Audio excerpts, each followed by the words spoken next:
Folks, happy Halloween and welcome to the CCL Halloween Warzone event. Right here, we're going to have 75 teams going head-to-head for a total grand prize of $1,000. It's going to be a great time. I'm excited to see how spooky we can get here on the CCL stream. My name is Seymour. Alongside me is Spider Tiff, and we're here to bring this action. How are you doing tonight, Spider Tiff? Oh my God, I'm so good. Look, if there's one thing that I could be doing on a Friday night, it is absolutely watching Warzone. And one of my favorite modes to run myself is duos. So I absolutely love getting to spectate duos. I mean, look at us here. We're dressed up. We're ready for the event. Akatsuki Tiff and Akatsuki Seymour just ready to throw down and call out all the action. It's going to be a good time. Yeah, we got Itachi and Idan here ready to bring the infinite Tsukiyami. Or maybe just go Jinchuriki hunting because we might not be that far in the plot line just yet. Who knows what's going to happen tonight? Things are about to get wild. But, I mean, as we said, we have 75 teams playing in the night. That's 150 players total going to be in the lobby. Over 5 separate games, Tiff. So we have a lot of Warzone to go through tonight and plenty of action to see as we go. And to get to that grand prize, we can take a look at the format. So why don't you run us through the format right now, Tiff? Yeah, definitely. Like you said, we're going to have 5 private duos matches, and each kill is essentially going to be 1 point. We're going to have a nice placement multiplier once they hit that 30th place mark. So 16th to 30th place is going to net us a 1.5 times multiplier. 6th through 15th is going to net that 1.3x multiplier. 2nd through 5th, 1.5 times multiplier. And then for the lucky duo that gets the dub, a 2x multiplier. So it's going to get really amazing. If you have to have any strategy involved in this, consistency is going to be key here. You're definitely needing to get consistent. You want to find yourself in a multiplier with kills every single match to kind of get into that $1,000 top prize. Yeah, it's interesting too because you're looking at the 6th to 15th spot as well. It's not too far apart getting that 1.3 times multiplier. I'd say it's more of a difference to get the 1.1 times at that than it is for the 1.3 times. But even still, at that placing, you're still going to be in the running for the rest of the five matches. Like, I think that it's actually very generous that we're going to be seeing these teams get that many points out of here. So really, it's not going to be the worst if you're just running and gunning, trying to get those early kills, trying to just rack up those points in that early game to make sure that if you do get that multiplier, it's going to count. Yeah, definitely. Something that we've been seeing in a lot of tournaments lately when you have the multiplier as well is there's 2 kind of strategies. You have the team that plays for placement and they'll try to rack up their kills towards the end, or you have the team that kind of gets risky. I mean, you have Gulag, so you have the ability to kind of hit the ground running, try to get your loadout quick and go on the aggression, grab the bounties and just start to rack up those kills. Because at the end game, if you get to that dub, 2 times 0 is still 0. Look, I'm no mathematician here, but you're going to have a bunch of kills for that multiplier to kind of make an effect. And one cool thing that we've noticed is when sometimes we see like the breakdown on the leaderboard, the average placement of the teams that are in the top 3 don't always net. They're not usually the people that win the maps.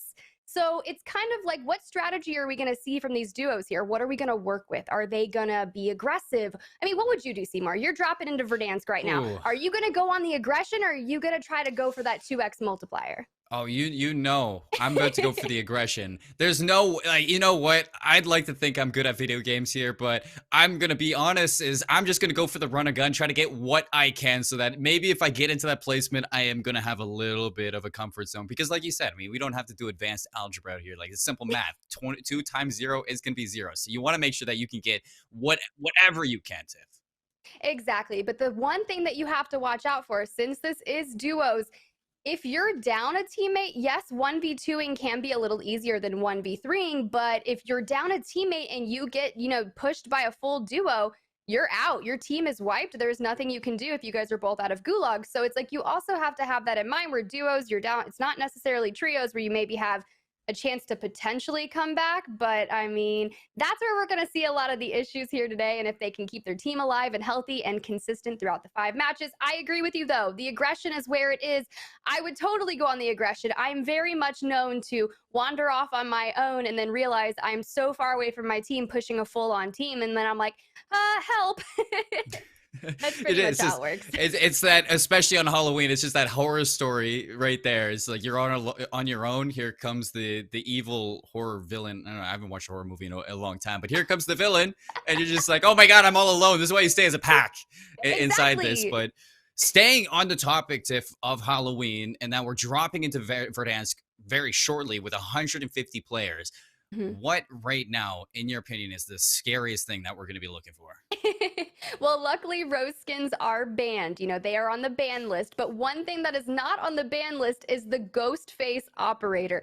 And to be fair, it can be totally horrifying if you're just chilling, maybe trying to loot up in a building, and then there's a ghost face suddenly right there. Or I'm very prone to people who are camping and holding their positions. Maybe they're not necessarily ratting, maybe they're holding out the end ring and they're taking a power position in a building, and then you just wander in, and the next thing you know, you're gunned down in 2 seconds. Warzone is full of jump scares. And that I Not think. not to mention the jump scares that were added to the game already. I think I was watching your stream the other day and I said, like, since when did Verdansk become a horror movie? But I guess it's that time of the year that everybody's just on edge. But I'd like to think I have some thick skin, watched a ton of horror movies over my time, but those jump scares, I'm not prepared to. I'm not prepared for them. No, no one is ever prepared for jump scares. All right. So you said you've watched a ton of horror films. We're gonna jump off topic here, but favorite horror film, Oof. chat, if you're in chat right now, what's your favorite horror film? I need to hear it. Silence of the Lambs. I'll be right there, just Okay. instantly. Silence of the Okay. Lambs, hands down. I watched that so many times just because it's perfect. Hey, it's perfect. I mean, mine would be, I'm pretty sure they were these little leprechaun movies from back in the Oh, day. I don't really remember them too much. I just remember them haunting my dreams throughout like the early years of my life because my dad forced me to watch them when I could probably barely walk. And now those have become my favorite because they are absolutely terrifying. I see Gremlins, which is me after midnight if you don't feed me. Insidious. Thugger says Insidious. That's actually a really good one as well. ooh. Insidious is a good one. You know what? I will say the Insidious ones are okay, but I will go with Conjuring movies are Ooh. probably up there for me too. You know what? Mhm. If I'm gonna go beyond that, I'd say like an actual scary movie that it terrified me when I saw it was the second Annabelle movie when it happened. I'm Oh. I'm not a fan of dolls when it comes to Mhm. that. Like I'm not when Annabelle's in an orphanage in like the middle of nowhere and you have like that whole story. I was on my edge watching that. Oh my gosh. Speaking of horror films, usually they're filled with demons. Do we have any, maybe some demon teams in Oh this yeah. lobby that we're about to see? Any duos that you kind of want to call out?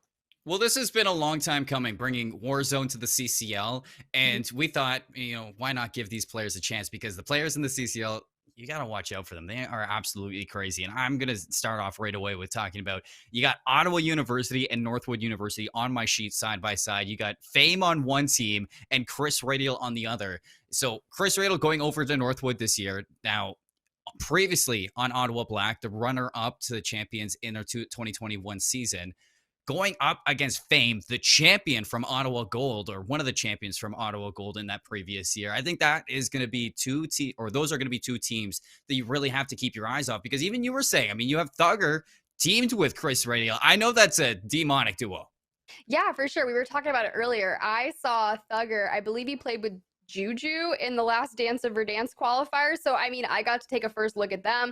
They are absolutely insane. So, to see Thugger here tonight, I think it's going to be, really cool. I'd be curious to see what kind of strategy they're going to take on these 5 maps. And talking about strategies to this, and we do have those bans, and we do have a lot of things that aren't going to be able to be used by these players Mhm. because of the bans.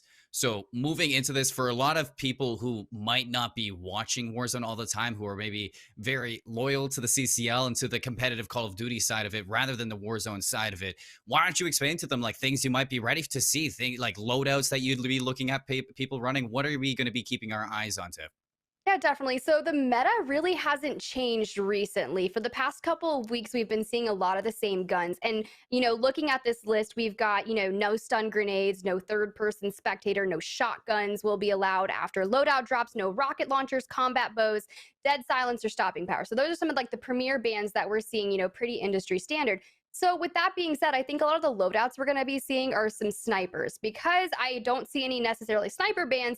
We're going to see people using the Car 98 and the Swiss potentially, right? If they want to play it a little slower and safe.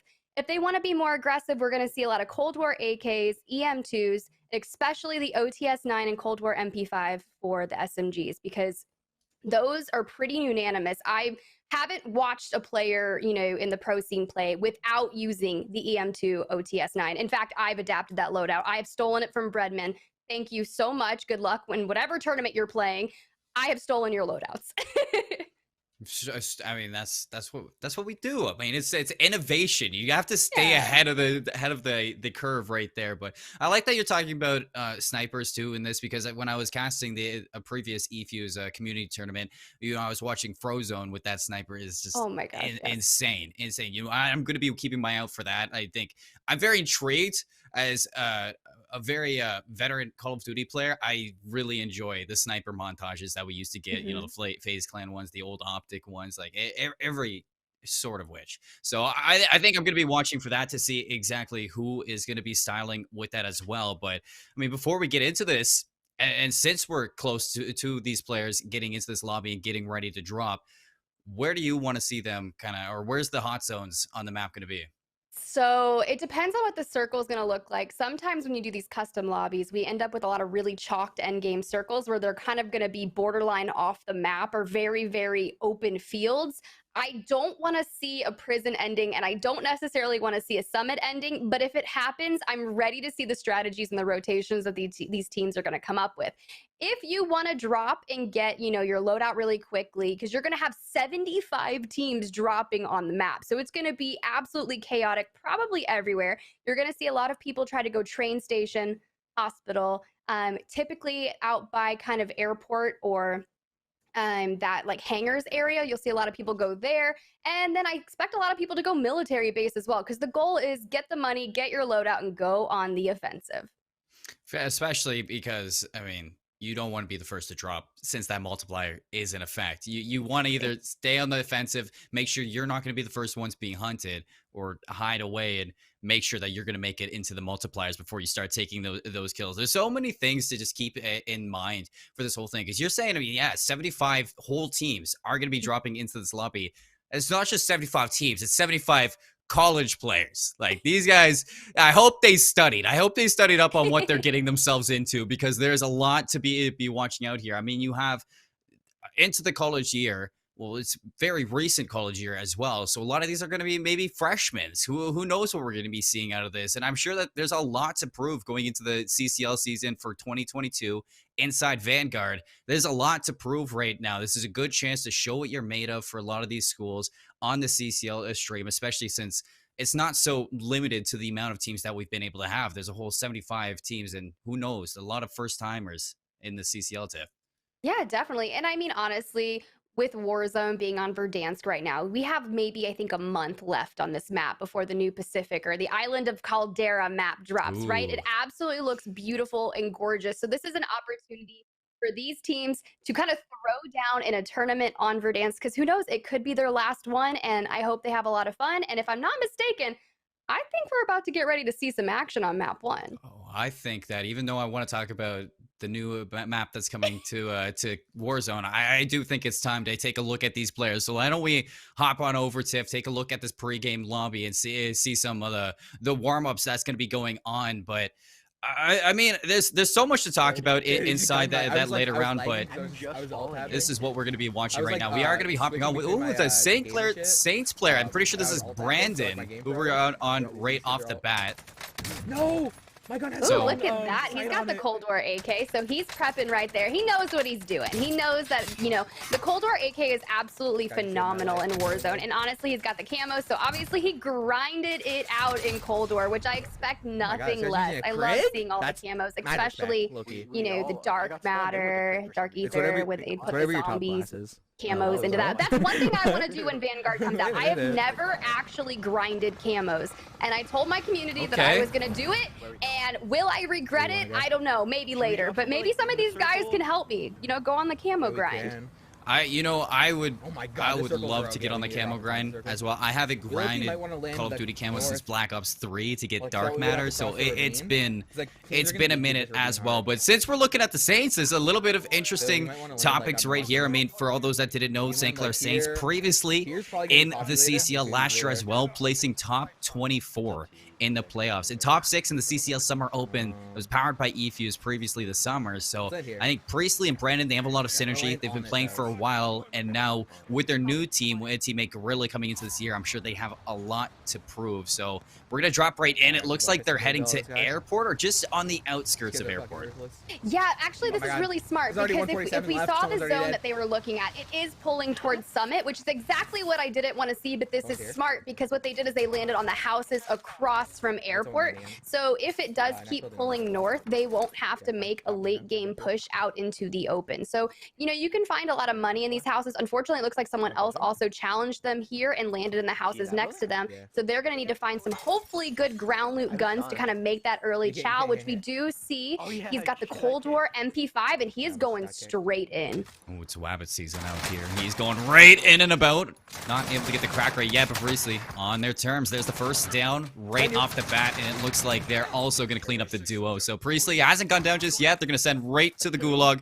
Immediately, we get our first downs. That's actually really, really smooth. You see the way they played that? You can tell they've played together because they almost took it like you would in, you know, college. You know, like playing normal multiplayer, right? They kind of went for the trades, right? They kind of went in and out. Brandon came in and took some first shots. Priestley went in after. Priestley went down, but you're right. They played the smooth. They can hopefully find some plates in these houses and then keep on the move because, you know, they're about $8,000 shy of getting a loadout.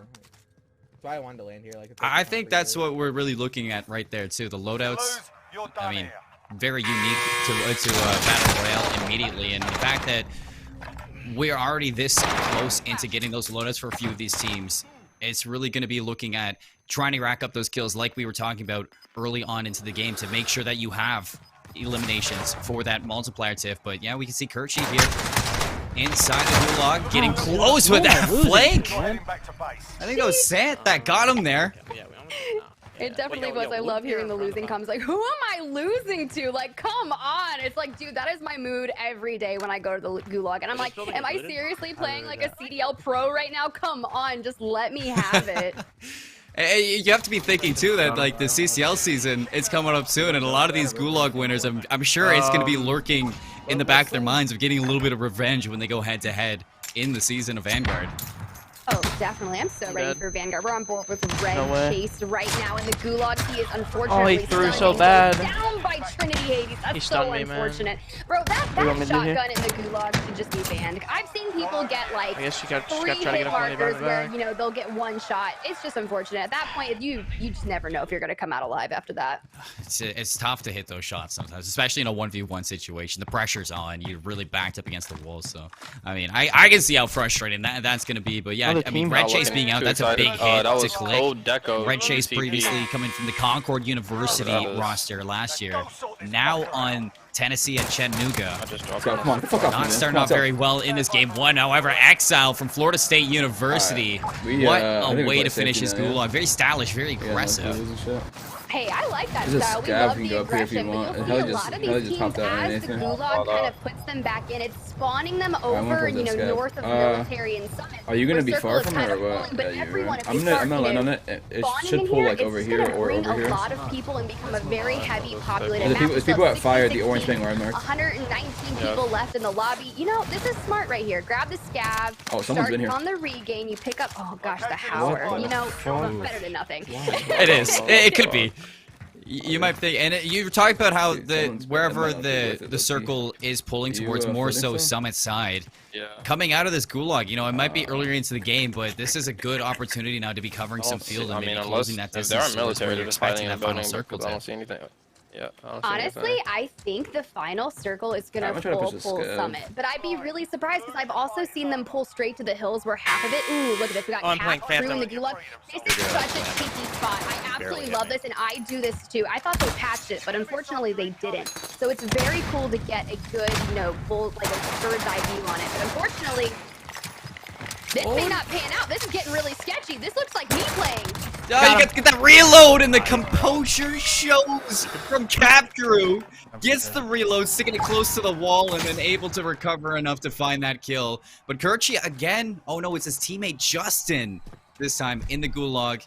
Only a handgun to do that, dancing Nice, around the Justin. showers, and immediately gonna find Nice, out good what shot. exactly Sheesh is. Go somewhere, try and get loot. You know and what? then Having the eyes back. 19 and 11 and the Gulag. Look, Right. okay, there's just not a lot of good guns in You the just need to get Gulag right now. $4,000. You've right? got that iron hide shotgun, the 1911 pistol. Sometimes if you're lucky, you will 21 get meters, the right below us, freaking right here. grab, which is you just never pick it up in game. You don't want it. So look at this. We're on board with Thugger and Chris Radial. They have their loadout. They've already got a Sure, got the heli. They're in a little, scuffle here They're at blowing. Stadium, which is a place to fight. There's always so much action here, but they are dropping Yeah. the load on the impression. Thugger is He's down. ran. He's on the stairs to the right. And Chris kind of recovered here. You gotta see that. Having a little bit of trouble there. He actually gets the down Don't and the look good to get elim, back. so Radial's gonna find both of those players. Has 4 eliminations to himself. You can see Come on, that's Radial. why he's got the GOAT in his webcam. It's because when things get rough, he is gonna make sure that he gets Hey, just brought his ready teammate for back. Come business. back. And it seems like he's Yeah, ready. on the spin. That they're expecting more players to be here. So Radial Crack. hands it up. Dead. He's gonna Down. get the crack You that can't see the down final. through the Made the wall full. as well. So all alone, he's making the best of a bad situation, Tiff. Yeah, this is true. And Thugger came back from the Gulag as well, so he'll be coming back in. He's got 5 elims. A gun that I didn't mention early on is the XM4. And that's actually what Chris Radial here is using, which is a really great gun. Early in the seasons, people were using the XM4 as kind of like an SMG type AR. But right now, it is so good as kind of that mid-range gun. It shoots really, really fast. It's not my favorite, but if I use it, I will actually pop off with it. But I've been choosing the EM2 over it. But like I was saying, you see the OTS-9, which is one of my favorite SMGs. So overall, not a bad loadout. Stole my Kill this king operator. and then hold these guys. I'm obsessed with the Frank the Rabbit operator skin right now on Baker. It looks good, but it also kind of makes you a target. So this is showing confidence here. It does. Fun fact, Tiff, I always had Donnie I'm gonna Darko pop. as like one of my go-to. Like I needed to watch this, but it took me so long. I finally got around to watching it, and I know what all the craze is about. What? So love to see that they brought him out there. And as we had a little bit of a skip in the graphics, you see Steak Woke Andrew might have been had from D Taddy. You can see this. Wow. Right spawn, middle, right spawn, right middle, I think. Jesus, that's really cheeky right there. That was a good angle, a good little peek spot. Hooked up over here, just really laying it on, respawning back in. I'm kind of liking his webcam angle too. It's really funny. Sometimes when we cut to people, we'll see just how close they sit to their monitors, and I'm like, you're a real gamer. Look at that, 3 inches away from your monitor. I expect you to be a demon. Yeah, you break out the ruler at that point. You got to make sure you're certain eye level away. You got to get that nice little slouch, when you're in gamer position, just ready to take heads. Get those elims. But as we swap to these players, what I'm really surprised about to the most is that I think I'm seeing an average of like 3-4 elims for a lot of these players that we're switching to, Tiff. So like when we do get into the multipliers and starting to break things down, we are going to have a lot of points across the board. I think that from what I'm seeing, there's going to be a big difference to the top a little bit and the bottom a little bit. Nice crack out here as we're looking at Lack. They're both broken. Finds the second one, so both broken. This could be a good chance to close in. Yeah, this is smart. I mean, they're pretty kitted. They got satchels. Lack has got a durable gas mask. Got the EM2 that's just breaking shields. And I mean, I think they need to play this smart. It looks like the other teammate is, honestly, they're sticking together pretty well, it looks like. Pop that UAV. On board with Effectini. I like these names. Got the AK. They're kind of over here by police station, running the MAC-10. This gun has been so constant. As much as it's not talked about being like purely meta right now, it is still so viable, and we see a lot of people using it. It's actually ground loot during this season as well. So you can find MAC-10s all over the place. These two players right out of Arizona State University. Fishy D, the captain for ASU COD. And you know what? He has competed a lot through challengers, so when things get tough, he's going to have the gunny to pull this through. But we are going to be on board with Effectini, the teammate, the captain for the A team of Arizona State University. So we got both captains here playing as a duo. That is a dynamic duo if I see that. But they are going to be hunting. Right now, finds to the break on the armor. Not the full crack, but through the flash is actually going to find the down tip. And being really close and personal is going to be thirsted by the enemy. Looking at Fishy now to pull things through as Effectini gets sent to the gulag. That was pretty clutch. I'm curious if he has Combat Scout on, because that flash, as he was shooting it, still pulled the person up, and I was like, wow, that's really cool. That has to be Combat Scout, and that's a perk that I actually run on my own. I love it because it lights the people up red, for a couple seconds. Look at this, hooked up over here in the hills, just cleaning up Effectini in the gulag. Oh my gosh, gets absolutely fried. First, base ace just really got the jump on him. I thought Effectini was gonna get it, but he just got The area around he's flipped not on. living. Yeah, now Fishity. I didn't check to see if Fishity did get downed or and eliminated, but now he's on his own right now until he can get I think we dropped the Exceedi ground loop for now. or Effectini out of the or the buyback. Sorry. No, this fucking. No, In that it's totally sense. fine. You keep Yeah. saying Effectini, and I'm kind of like, kind of like Dressini from Pokemon. I don't know about y'all, but Pokemon Celebration just came out, and I was opening Pokemon cards all the past week. It's been fun. I was so dropping into stoked. Verdansk. Yeah, I was watching all the Pokemon card openings as well, so I mean, I might not have been partaking in the opening, but I was enjoying the openings. Hey, it's been fun. When I was looking up some of the players, right? We got Cap Cruz who's playing in this. He's on Ottawa University, right? I was looking through his social media, and homie was talking all about Pokemon Celebrations, and I was like, you know what? Me and this guy might get along. Warzone, Pokemon Celebrations. I hope they do really well here today because they're all fighting for a share of a $1,000 prize pool today. And hey, if they come out on top, maybe you can use it to get some Pokemon cards. Maybe you can ball out on that Halloween Warzone budget. What was the best pull you got from that? Oh, I got Plant Daddy Venusaur. Okay. I called him Plant Daddy. We got Water Daddy, Fire Daddy, and Plant Daddy, but it's just Venusaur, the OG. That was one of my favorites. And then I got Dark Gyarados as well. It looks like we're hopping back to Hooked Up. He's in that gamer position. Haunting upstairs. Excellent bait and switch with the teammate. Blocking them into the door. Here they go. Rushing on out, but it looks like the Great Escape is actually bamboozled Hooked Up. Got the truck. Oh yeah, this is a very, very familiar building. Absolutely. I love watching people play the multiple floors of this. The bait into the door. What a way to play that. Doesn't seem... Oh, they did get the team wipe too, Tiff, so... They're expecting more to be on top of them before they get the heal. His teammate, no shields, Hooked Up, really needs to play this properly. Look for the hunt now, the drop down through the door. He's right around this corner, maybe. Yeah, they're really going to need to work together and almost team shoot, and they get the team wipe right there. That's smart. They can loot up, kind of re-gear, because the teammate was looking a little low on plates, but luckily there's plenty of plates on the ground. If not, Hooked Up's going to have to hook him up, right? And give him some plates to share. Oh, this is so exciting. Let's go a jailbreak. So for those of you guys that may not be familiar with Warzone or jailbreaks, jailbreaks mean every single person will be coming back into the lobby.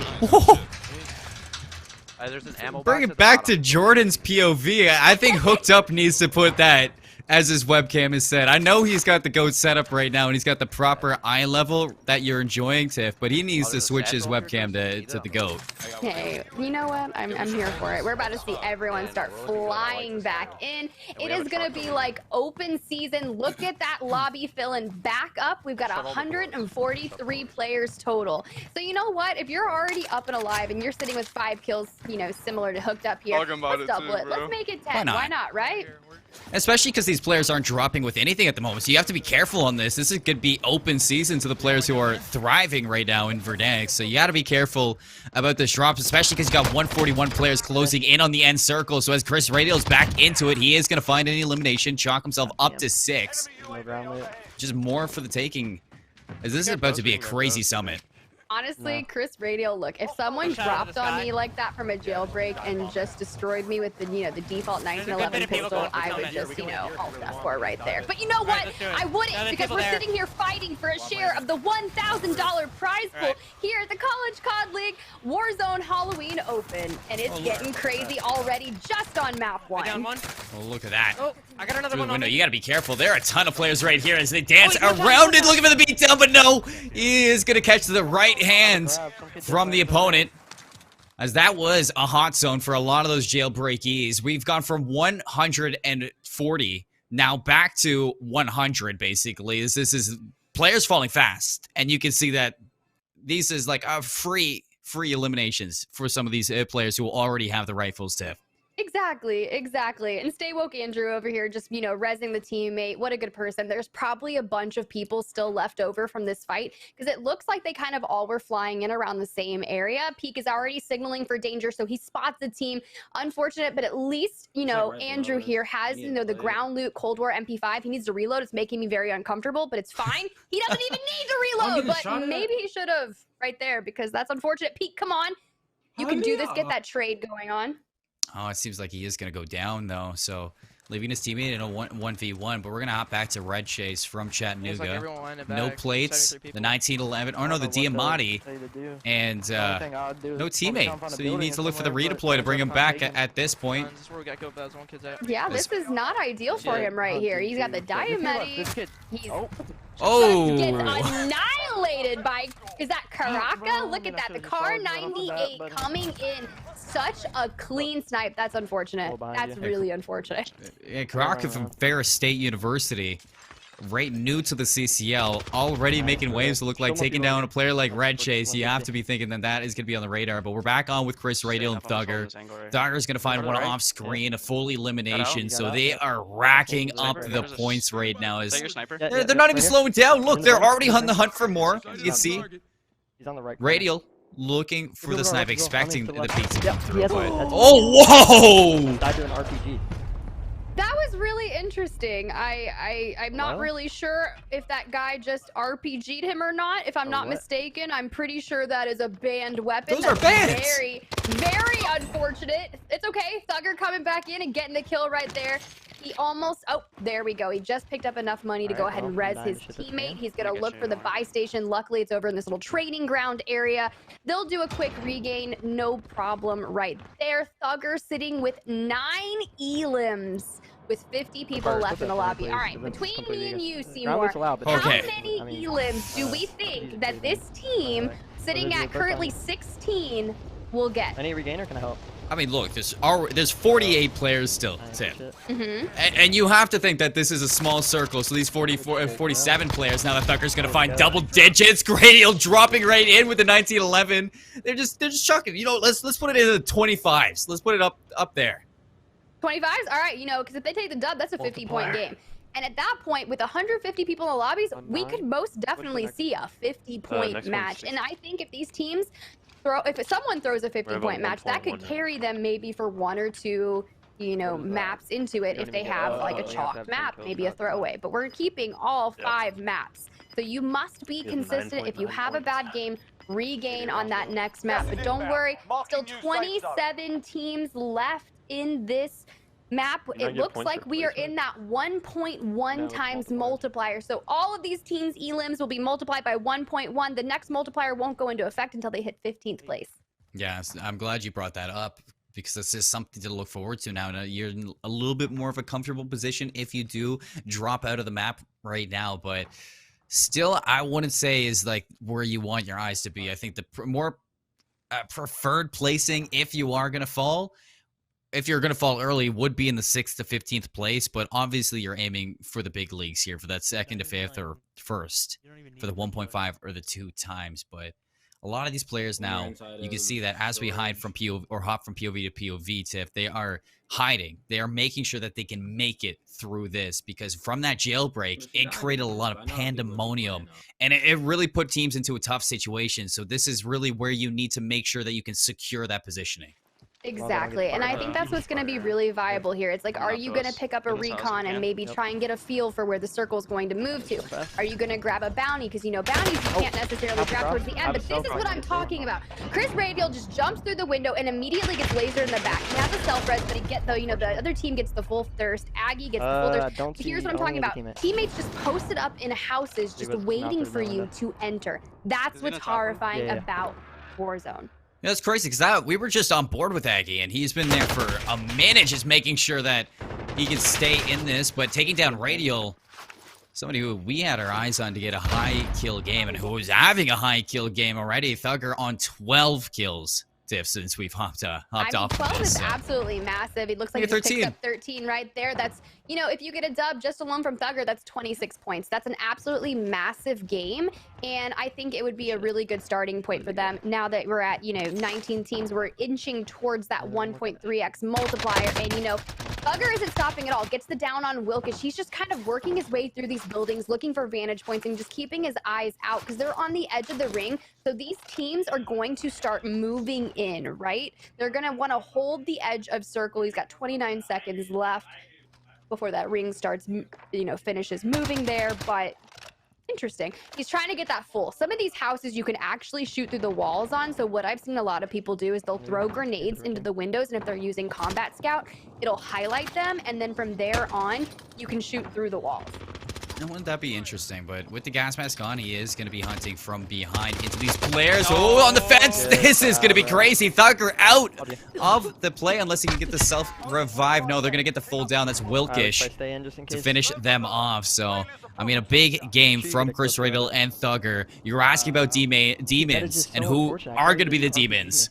Well, looks like we know who that's going to be. He's going to play 16th, so just outside of that 1.3 times. It is only going to be a 1.1 times multiplier, but luckily for them, they have enough or a lot of eliminations to begin with. Yeah, I think they're north of 25 plus, which is absolutely massive. We're on board. It looks like we're spectating Quixotic Vision. Very interesting. Got the XM4 kind of holding out over here. And I'm curious to see where this circle is going to move, but he has like a positioning on these houses that are kind of a little bit lower south, which is good because he wants to see if anyone else is going to move into ring and try to catch someone on that. You know, maybe they're not looking through the windows, maybe they're not aware of this building. See, when I run through things, either I just pretend that no one's actually there, and if they don't see me, I don't see them, and it's kosher, we're fine. We can just keep going. But you know what? Quixotic Vision is ready. They are aware, and they're like heart beating, trying to find anyone they can. Anyone they can. Well, we are into that 1.3 times now for these eliminated teams. So keep that in mind, folks. As they do fall, they're going to get a little bit extra bang for the buck. As we hop over to Cream. Yeah, Kareem's just hunting. He knows they're inside there. He's just taking this easy. But with that low ground, I mean, we saw how that went back in Star Wars. You don't want to have the low ground. You know how favorable the high ground can be, folks. And that's exactly what I expected from that situation. Did you see what Cream was trying to do? He pulled out the throwing knife. Like, you know what? If you're going to be toxic and go out, you know, arms a-blazing, they were trying to... I've had people do that to me before. Not even finish me with a throwing knife. They've straight up killed me with a throwing knife. And I'm just... would have been... legendary. Honestly, though, We went for the fadeaway. You gotta put some props. He's not. Props in that one. Yeah. Ray is going for a little bit of a road trip. Right through the gas with the Bertha. As it's not something I really get to see very often, are these far ones, but it seems like he's trying to get that redeploy. You have the money, but can he get the redeploy right now? I mean, if he gets the redeploy, he needs to buy a new gas mask as well, so he can hopefully make it back out of the gas mask. Or I mean the gas zone right there, because he wasted all of his durable going for the buy, unless he just gave his life for his teammate. Maybe. It may be the place, but I mean, the teammate would be dropping with not really the weapons and choices for the late game. So we're down to 11. 16 players on board with Gray running through the valley. Isn't he B down here? Yeah, he has to go. Well, hopefully back not around. Broken Dreams. Is he really trying to come away with some? Only I mean, 3 at this point, he's kills probably just for playing himself. Not too complacent. sure of how much Zyphos has his He's by teammate, so himself. He may as well. got to keep in mind that maybe looking to rack up some elims before falling out of here. Would you say he's in a unfavorable position? Because it That's feels him. like There you he are is, top down here. I mean, but the thing is, are people expecting him? Very, very much unfavorable because that team was sitting there holding that because there's no other way to get up. I think there are a couple zip lines that you can potentially like launch yourself up into that area, but this is smart with Brandon is spectating good at the game. So what good at the game is doing is they're sitting, you know, on the north side of the circle looking south, and they're holding and just looking. And if you're in this position, the issue that you're going to have here is that trigger finger, right? You're going to want to shoot at everyone you see. But you need to make sure you're not giving away your position and you're only taking shots when you know you can 100% get the down. That's what I struggle with. These are the guys we died to. Hopefully good at the game can control that. But we also see, I'm going to go with State, if I'm pronouncing that wrong, so very sorry. They also have an incredibly good position right here, but the only issue is when that ring starts going to close, they're going to have to jump. And the last thing you want to do at an end ring is to jump off something because you're basically flying through the air and letting teams have open season at you. Yeah, I'm glad you got State right because he's a long-time CCL veteran. He's been playing here since season 1. So Hey, I love it. And actually, if I'm not mistaken, that reticle is absolutely amazing, and I think you can only unlock it through zombies with that little green dot in it. I'm so jealous. This is what I was talking about. See how they jumped and they just turned into open season? That was not, like, This team down here in this little gullyway, I refer to this area of Hogwarts. I feel like this is a very beautiful area of the map. You can win a map down here, or you can technically lose, depending on where the ring is pulling, and if you get stuck down there. Looks like, you know, Babatunde is running the lower area, but the only way up is to go towards DJ Mooncow. But as we saw, that team was kind of holding the underneath of the building, so we'll see if there's still a team there. We're down to 3 teams left, which means we are in that 1.5 times multiplier. We are fighting for that 2x multiplier that is going to be netted from a win. DJ Mooncow has 9 elims. That's 18 points if they get the win right here. You know, I love the name. I love the elims that I'm seeing right now, but you have to get out of the gully. You have to get out of this valley, and the only way through is up the wall. So really hard to make it into this. You're really hoping that you can third party these last 2 teams. It's Kershey gonna be spectating Mickey in that last little bit, but this dude is how are you even gonna get out of here, Tiff? It looks like you're gonna have to wrap around. No gas mask, so this is really running on the edge. He gets stuck. Is he able to make it out? He does. So now going for the armor and the heals. Mickey is inside, just lost his gas mask, but he made it in. The thing is, it's still pulling. He needs to jump out a window. What? That was absolutely clean. That person must have been absolutely so low from the match. We're literally looking for one person, and there it is. He was not looking behind him, and the player just comes from behind. I'm not sure exactly who that was, but it might have been DJ Mooncow. I mean, Purdue University, they walk away with the win in match number 1. And they walk away with a ton of kills, Tiff. So you're looking at the victors right now as they are going to be leaving the zone. I think you said that DJ Mooncow had 9, so I can't wait to see what they finished off of. I think that was just a fantastic game 1. I mean, you had the prison break. You had Chris Radial and Thugger on about a 25 bomb between the 2 of them. And then but DJ Mooncow and Babatunde from Purdue University, they come out of nowhere to win it all. I mean, that's absolutely massive, because what you kind of see when you have 5 maps is the first map is really just to get the jitters out, right? You want to get a feel for like kind of the strategy of what you're going to be seeing and what teams are going to be doing. So to get a win in map 1 is absolutely amazing. It's kind of reassuring that you know what you're doing. Your strategy was right. Maybe you don't change anything for game 2 and lay down a massive point game, because I'm not sure what Babatunde got, but if DJ Moo got at least 9 or 10 kills, you're looking at a 20+ point dub, which is absolutely insane to start it off with. Will it be enough when we saw some teams that had north of 25 kills? Time will tell, and we'll get to look at the leaderboard. Hopefully, you know, maybe when we come back later, and we'll see how they ended up placing. Yeah, only time will tell what we get from that. A ton of high kill games through there. We're going to cut to a break, and when we come back, we'll have those leaderboards set for you and see exactly who is leading us right now in the CCL Halloween Warzone event.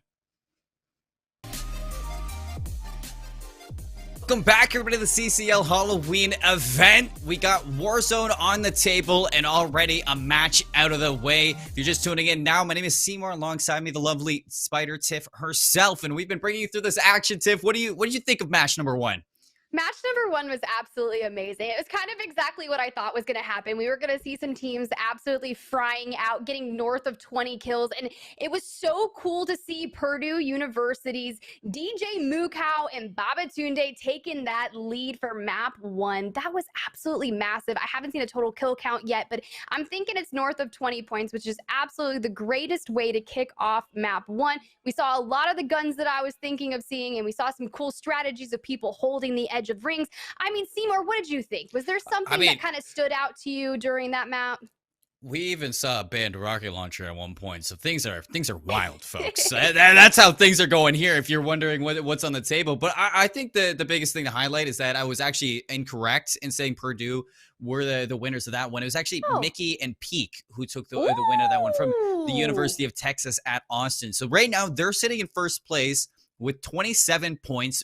Underneath them is Chris Radial and Thugger with 22 points, coming off of that 1.1 times multiplier, who fell when they were in, like, I think 16th place in the whole thing. So they're just outside of it. I can only imagine what they'd be at if they got that whole 1.3 times.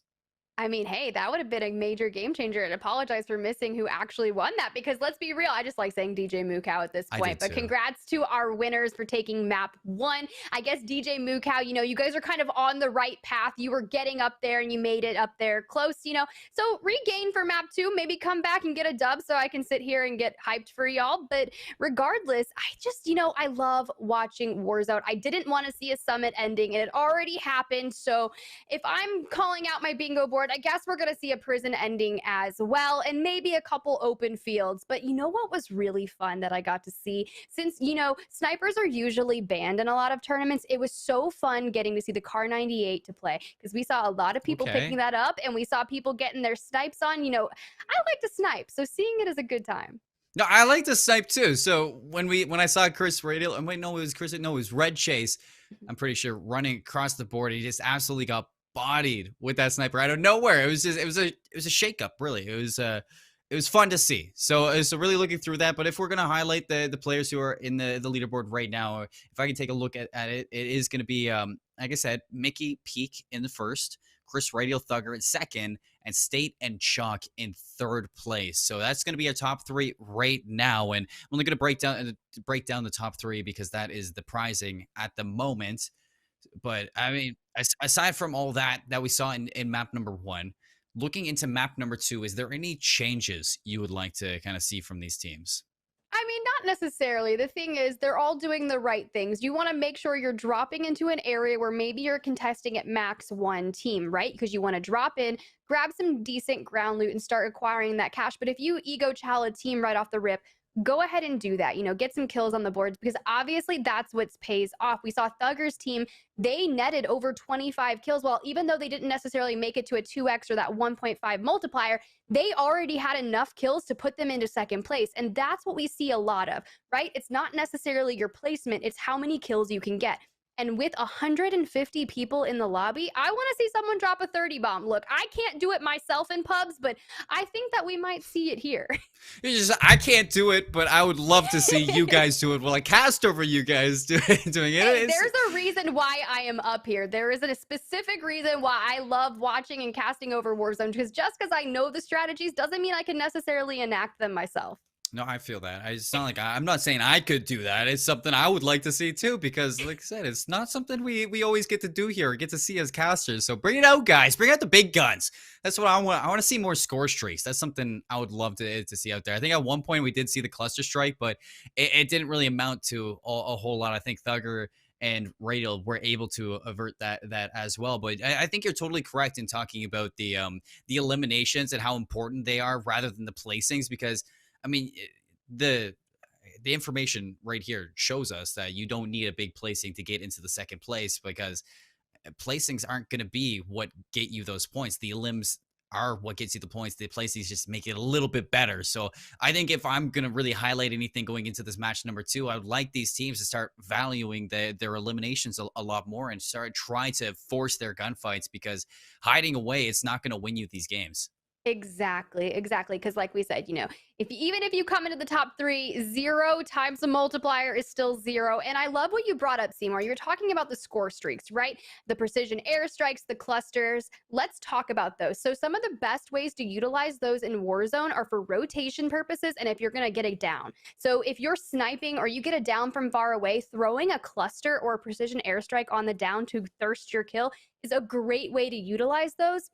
So I think if teams start utilizing, because I think clusters are only $3,000, right? So if you keep one in pocket and your teammate's got a UAV, it's a great effective way to use it, because honestly, what these teams need to be doing is getting their loadouts, grabbing bounties, and popping UAVs. And, maybe we saw a little bit of it where teams were grabbing Berthas.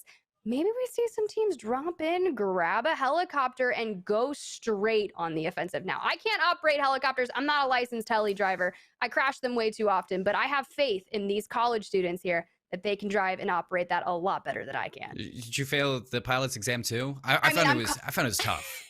I'm also referring it to drive the helicopter instead of what is it called? You're piloting. So I mean, clearly I'm already making mistakes. I failed.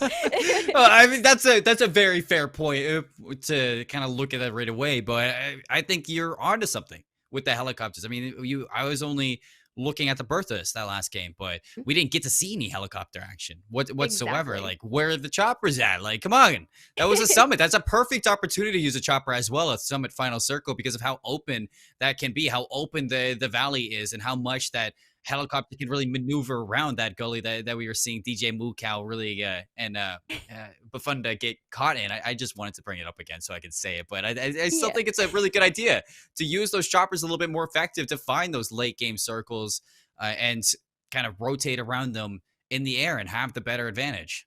Yeah, I mean, luckily you do have the ability to have snipers, so you do have to be very careful because some teams might try to shoot you out of your heli, which is kind of cool for the person shooting you out of the heli and kind of not cool for the person driving the heli. But I think you're right. I think they should be used more to go on the aggression, to kind of do some more research before you kind of drop into a final circle, or you maybe just do some recons, get a heads up feeling of where that circle is going to go, and just play the edge, kind of hold the people out of the circle, because they're going to have to rotate in no matter what. There's 75 teams here vying for $1,000. Get creative, get aggressive.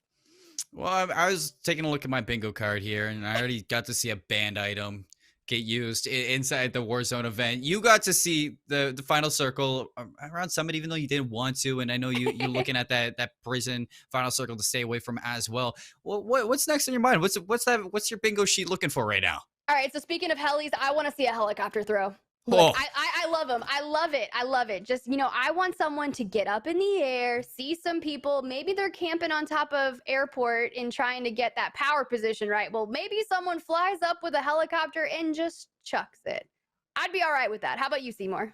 That would be wild. I don't even know what I would say. I think I'd be speechless if I saw somebody do that on stream. But what I'm looking for is pretty simple. It's Halloween, folks. Let's get festive. I want to see one of the players in their stream webcams wearing a costume. That's what I'm looking for. Like, is anybody actually into it that way? I would like to see somebody get into the festivities and really kind of make things a little bit fun on their end. I mean, they are making it fun and competitive in their sense, but I would love to see one of these players just bust out a wild costume. Any excuse to dress up in Halloween attire I don't even need an excuse. Look, we were chatting about it yesterday. We were planning our costumes for today. We are Akatsuki members. We are here to cause pure pain and chaosness. No, just kidding. That's for the players down in Verdansk. We want to see them kind of create a little bloodbath. We want to see some action. Like I said, I'm still waiting for a 30 dub. 30 dub would be big. That'd basically like confirm the bingo card that I'm holding right now. We don't actually have it. It's just things we'd love to see, everybody. But I think that so far it's been great. I'm loving the competition. This is the first CCL Warzone event that we have held. So I was kind of interested to see what we'd be getting with a lot of these players. Having 150 college students into the lobby, it can be troublesome. It can be hard to get everybody on the same page, but it worked out for the first round very seamlessly. Now into the second one, I'd like to start seeing the same things that I was seeing the first time. I think a lot of these freshman teams, a lot of these newer players that are coming into their first season of the CCL, new teams, new players, everybody is looking good. We saw Ferris State University, Karaka. He domed somebody with the sniper. I think that was the red chase snipe that I was talking about, is he domed him with that Car 98 and he got that elim. Well, I love to see these new teams just popping off. And you were talking about, or you were asking me earlier into it about who's like the demon teams that we're going to be looking for. And yeah, we know our Ottawas, we know the Northwoods, our Illinois States, and our SCUs, but I want some of these new teams to kind of put themselves on the radar. I think that would be really cool. And as always, my alma mater, I don't even see on this list. So I'm going to need Southern Illinois University. I'm going to need y'all to get it together, get some teams submitted, because you know what? You want me to come coach y'all? Because I will. We're going to get victorious here. No, I'm just kidding. I'm not going to go coach. But that's so cool. I love getting to kind of get a look at the talent early on, because, in a couple of years, you're going to see some of these people vying for positions, maybe in the CDL, maybe they want to run the Warzone circuit. Who knows what's going to happen in 5 years from now? So getting your first taste in a Warzone tournament, this is such a great way to do it. I absolutely love it.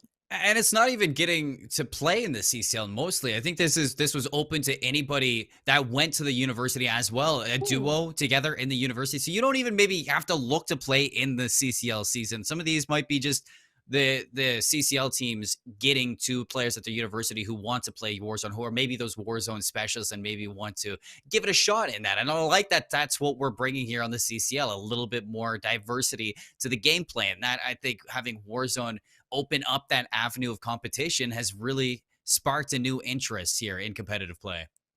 And it's honestly one of my favorite ways to get competitive. Watching Warzone, like, I will start to like shake. Even my hands will get sweaty when I see some really intense things happen, because I get an adrenaline rush from watching a lot of these intense moments of combat when teams are, slide canceling, watching their movement, jumping out of windows, and kind of finessing people inside the buildings and kind of working the peak spots. Like, I was playing in a tournament the other day, and we were kind of holding a building just inside of circle, and I didn't check the window properly on the other side of the building because I didn't think that someone could get up there. But lo and behold, the amount of jump spots that are inside of Verdansk that you can pop up and enter a building through the second window, I don't fully know. So when I see new things, that's what I'm looking for. So when I watch these players, I look for those little jump spots, especially like we saw last map 1. We saw someone in the gulag hop on top of the showers and get a little cheeky spot, right?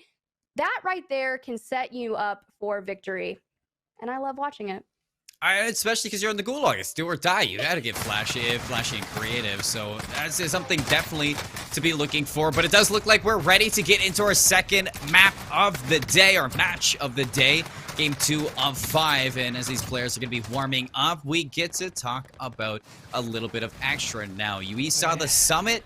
And as we have the map up right now, we get to kind of highlight this a little bit. They are going to be mostly located down towards the prison, but we saw the summit finish last time around.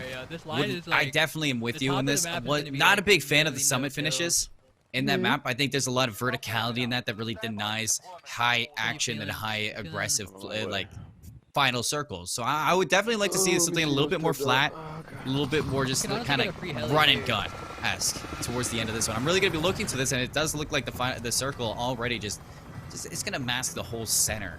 You know what? That's what you want to see. That world, or I'm sorry, Verdansk is your oyster at this point. He could kind of pull anywhere. And you know what would be really interesting if this end circle pulled towards Storage Town. Storage Town is one of my favorite places to land and loot up, because usually you can find enough money there to get a loadout, you can grab a bounty, and you don't have to go through too many open fields aside from, the run from Storage Town to Superstore. So you can kind of rotate into so many different ways. I'm curious to see where Mickey, is going to kind of drop. They haven't pinged anything just yet. We'll see. Hopping on board with our previous round, or previous match winners of number 1, and the leaders right now of the CCL Halloween Warzone event.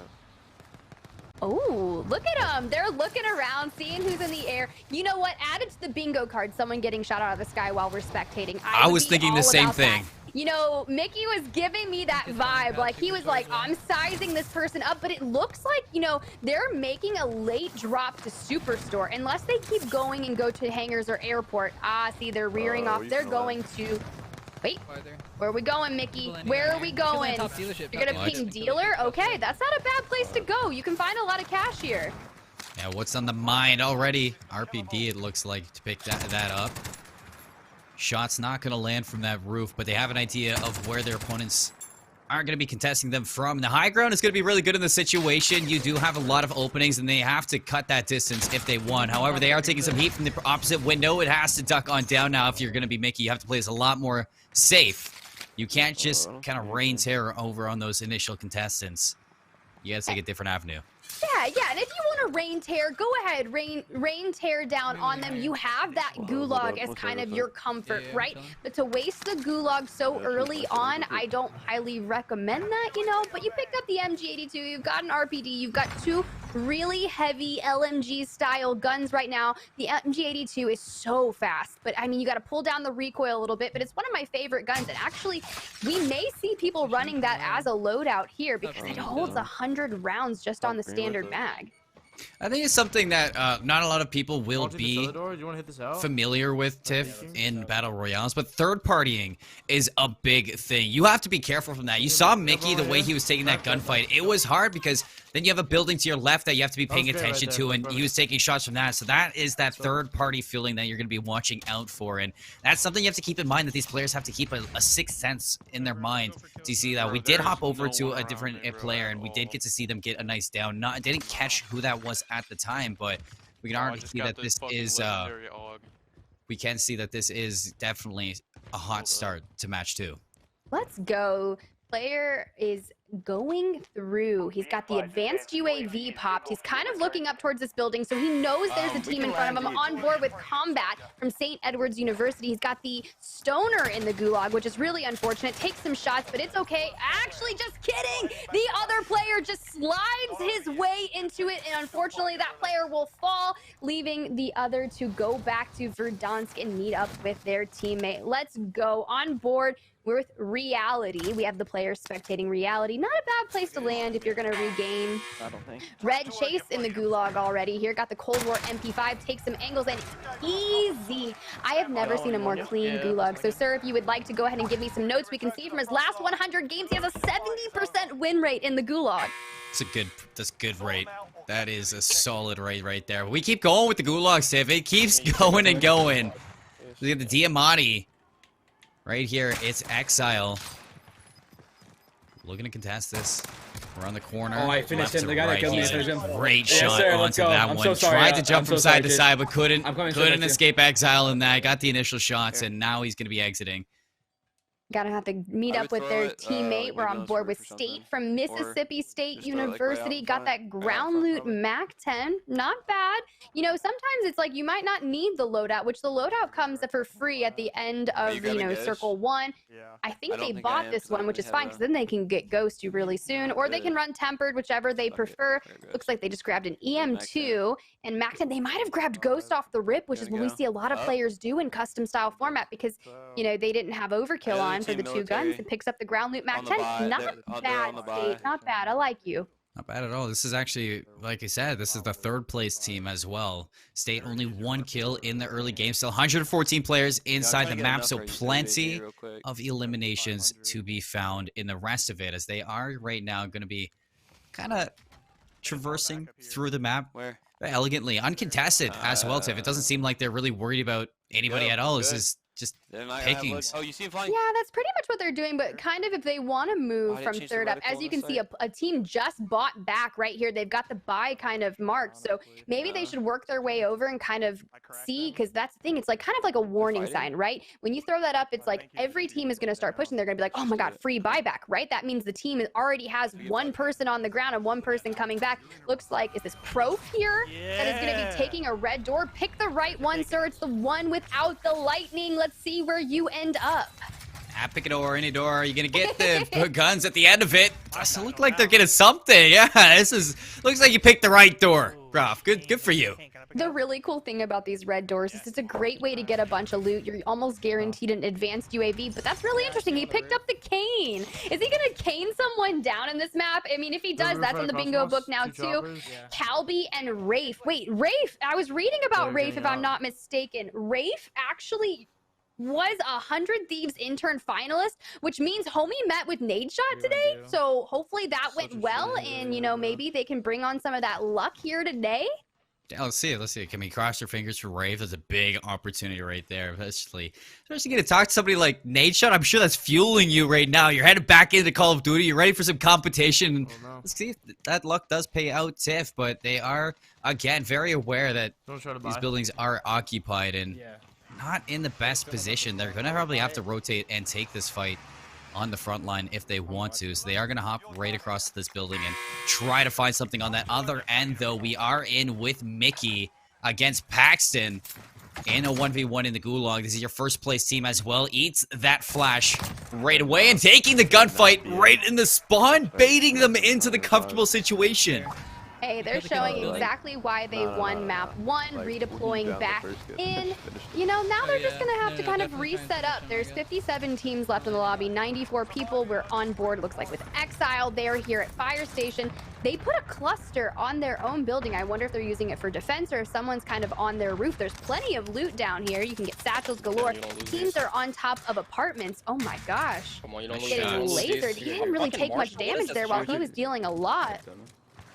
The Ironhide shotgun. Something else you have to be thinking about in that is using up these armor satchels that their enemies have. I mean, the more damage you do, the more that they're going to have to waste. And if you can drain them of their utility, you might be able to see an easier fight on that end. But into the Gulag, Kerchi. Ballistic knives. I don't get to see this very often, and this is going to be right up close. Look for the melee, but you're really dancing with the devil at that point. So the flash is going to land. Here comes the melee, and he lets him know that that was an easy one. Did he just do a little bit of teabagging? Because if so, I'm here for it. Sometimes you just gotta let him know who's boss, especially when you stab someone in the back like that in the Gulag. Kerchi coming back in. Let's see if the teammate makes the regain and gets back in the lobby. Unfortunately, look at where it's spawning them. Their loadout is so close to the edge of the map that if they fly too closely, they can die. But you know what? Float till you see the loadout, get loadout. But now he only has $200 and he's gotta get his teammate back in. You could do that with a supply run, get your teammate for free, a little more risky, or you could start, you know. Oh, the Claymore! I thought he was about to do it to him, Tiff. You lost the vibe. You know what? That would have been really interesting if only he had set that Claymore down a little bit more, but it looks like people are just getting knifed down. And if I'm not mistaken, it looked like that was what Kerchi just did. So maybe that was the other POV from Kerchi's Gulag where he stabbed him in the back. Kerchi with 2 kills on board with Mickey sitting at 0 kills. Cap crew in the Gulag. Bro, it is ballistic knife central. It's ballistic out here, I have to say. I mean, the Claymore on that, it is going to be covering your flanks, but looks like these people are just going to run it right down mid. Cap crew looking to possibly bait them into that. However, you got to get to this flag. You have to contest it. An excellent positioning from the opposition. I didn't get to see what that was. It was Zyphos absolutely baiting him into that flag. What a way to play that Gulag. Very smart in the positioning on that. Another way to play these one-on-ones. But back to the victors. Mickey Peak back on and healthy. It looks like Mickey's got 2 eliminations. Not sure on how much the teammate does have. But you have to think that anything's something when you're in first place.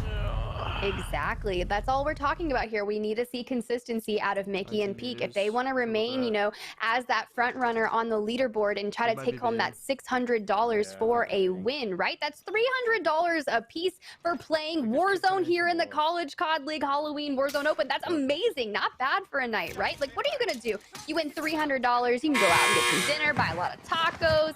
Maybe, you know, I heard that Team Liquid had a Nakatsuki drop today. They had some keycaps that went out. I mean, there was some cool stuff. Maybe you can get some keycaps.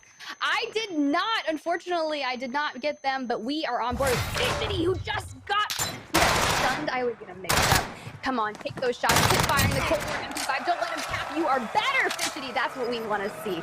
Unfortunate for the other person. They don't want to see that. But... yeah, no, Kodeko did not want to see that at all.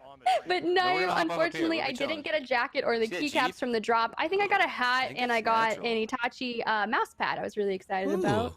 Yeah. I was looking at the mouse pads. The mouse pads actually looked really nice. I got the jacket and I got there ASAP to get that jacket. Please don't make me cry. Please don't make me No, you know, I'm jealous. I'm going to come to your house and steal it from you, to be honest. You got to get over the border first. Wait, oh, that's right. You're in Canada, aren't you? Yeah, my jacket is safe from you. Dang it, man.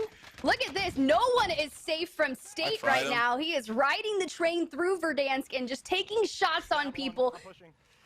You hear that? His teammate goes down 1. I'm pushing. They are getting off the train and they are going in. They want this team wipe. They're going to go be aggressive with that XM4 or EM2. I lied.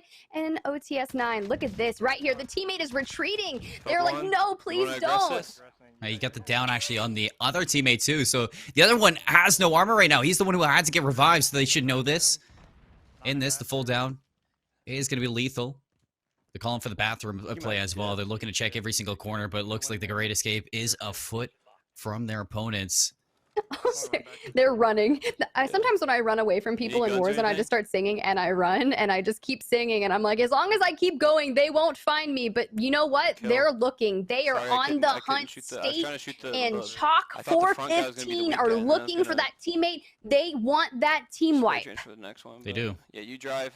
They do, but I mean, Drivers up. even still, like, you're not in a very comfortable position right now. You're kind of in no man's land at this point. You got to be careful about possible third parties. So I like this call to grab the vehicle, escape as quick as you can, get that high ground advantage, and maybe take a different site because you don't have that train now to ride across the map. You have to start thinking about the final circle tip. Exactly. I mean, State has 2 elims here, so you want to make sure that you're starting to rack up the elims, and it's smart that they're using the car to kind of move in. It looks like the ring is all the way out here. I'm curious if they think that someone is up here, or if they're just trying to hold like the high ground, or if they feel like a team is in this mine area. If you look down, it looks like that door just closed, so I think they're trying to come down on a team right now. Well, the heartbeat sensor didn't pick up anybody close to that one, but still going to be Gas mask. make sure you hit this. Ooh, gas mask. That's gonna be very useful for the later ends of this one. Second floor, that thing. Oh no, they're just looting chest second floor. They are hunting. Maybe no one actually was here. This is kind of an interesting place to loot. We come to Calby, who literally just gets knifed down by combat. Oh, Oh combat no. bringing the plays here. You see Calby, you know, oh, he was upset about that. How did this happen? Yeah.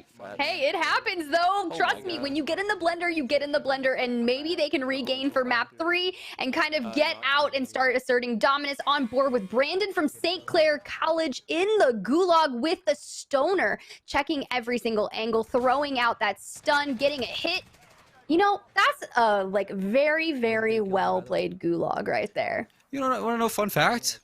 Yeah, I'm I was ready. actually one of the founding members of the St. Clair Call of Duty team, so I'm Let's glad go. to see it. I'm glad to see it looking good out here. You know, I might not be a part of it anymore, but you know, I just love to see something that you know you helped build kind of turn out into a well side. So Brandon's going to win the 1v1. You see the counterpart Priestley needs the redeploy, so it's all up to Brandon right now. You need to get that cash. You need to get the redeploy ASAP, because if you look in the top right, 26 teams left.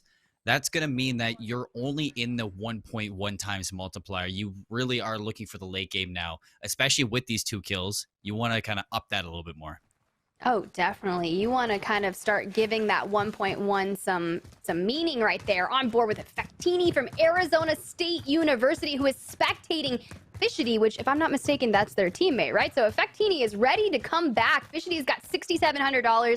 There is a buy station right outside here, but you have to be careful. There's a lot of teams that like to come into this area. It's kind of on the left side of, I call this area like neighborhood, but it's kind of the left side. You've got Green Building and you've got Bank here that they're in. I like to call those buildings that he's looking towards IHOP, and a lot of teams love to kind of come to this area, right? That you'll see a lot of traffic through here while they're rotating out, but you see he has a bounty kind of south of him, right? To the southeast. Oh. Yeah, people might just want IHOP. You never know. Ooh, State. I think he just made the great escape. There was a Bertha so up too. there. The Bertha was trying to run him over, and State just yeeted himself off the bridge. I just thought I saw the Bertha riding off the bridge too, but no. State's a little bit okay. You can take a Bertha off the bridge. Not that I've done it before or anything, because I'm such a great driver, but you see the people are still trying to get the shots on from the bridge. Come on, State. You are very wide open on this four-wheeler, but you just keep moving. Do the 5Ds of dodgeball. Just duck, dip, dive, whatever. Just get out of there. Okay, we're up. I'm trying to think of dive, duck, dip, I don't know dodge. what they are.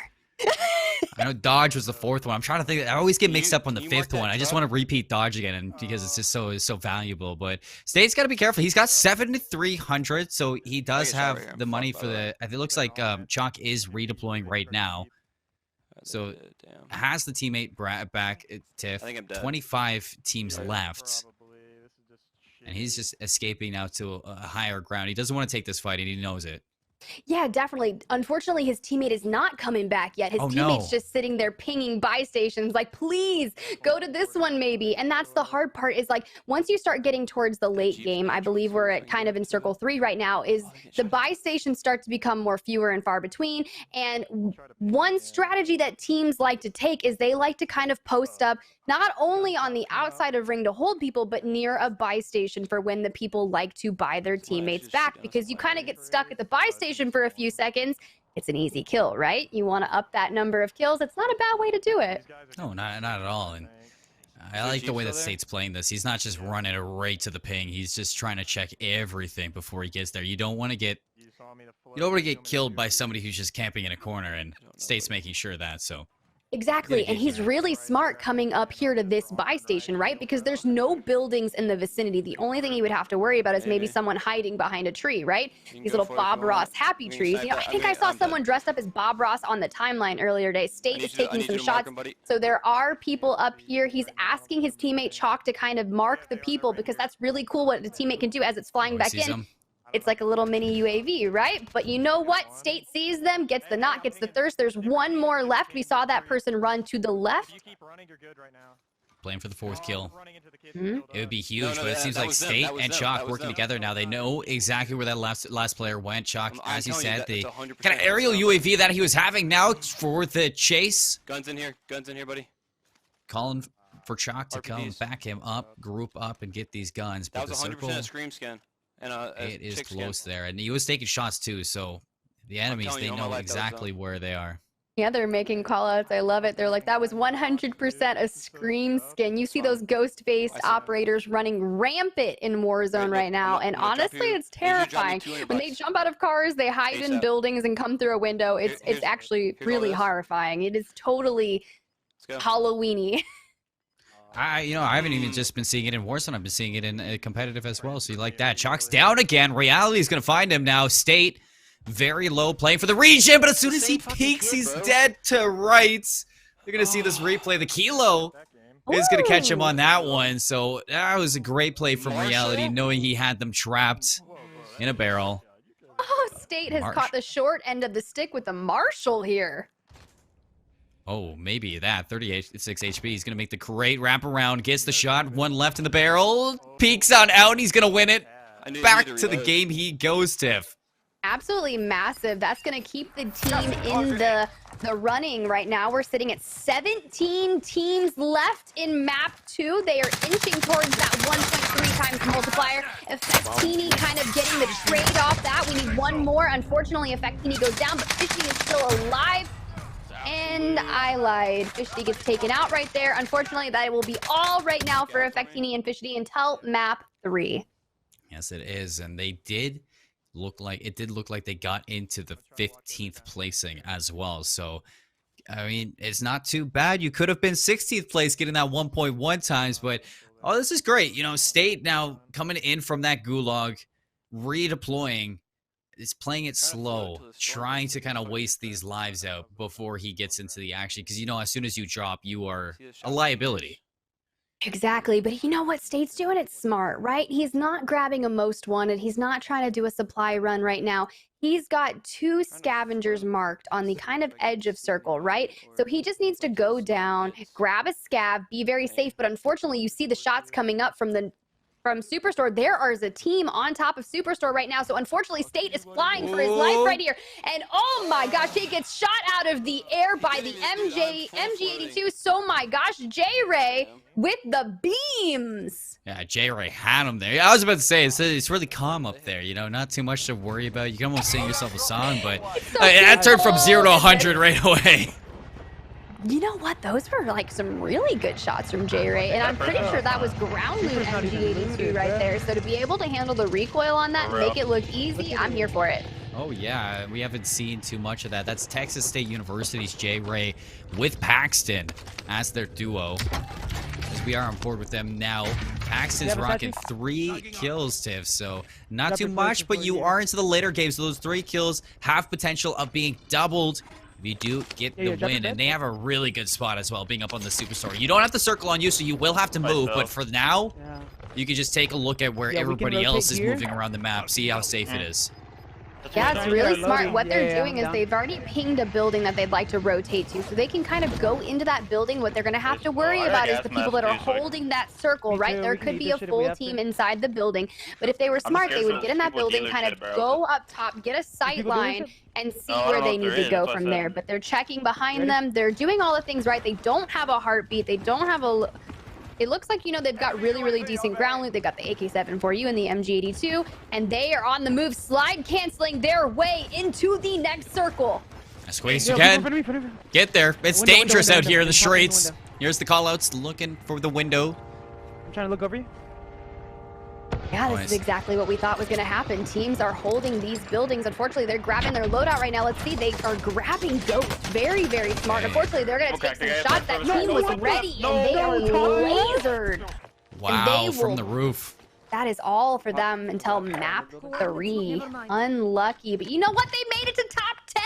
Live They did. from Texas Tech right now, sitting with 8 teams left, 13 people left in the lobby. They are vying to get to that 5th place to net that 1.5 times multiplier. Unfortunately, they doesn't have any kills. Oh, that's what we were talking about. You need kills so that the multiplier can do something because simple algebra. You were saying, Tiff, 0 times 2. It's gonna be 0. So Locke now, with only 12 people left, has to kind of turn this around if you want a good placing after game number 2. Because yes, you're in the late game. You've made it this far. Now let's see if you can get some candy for your looting.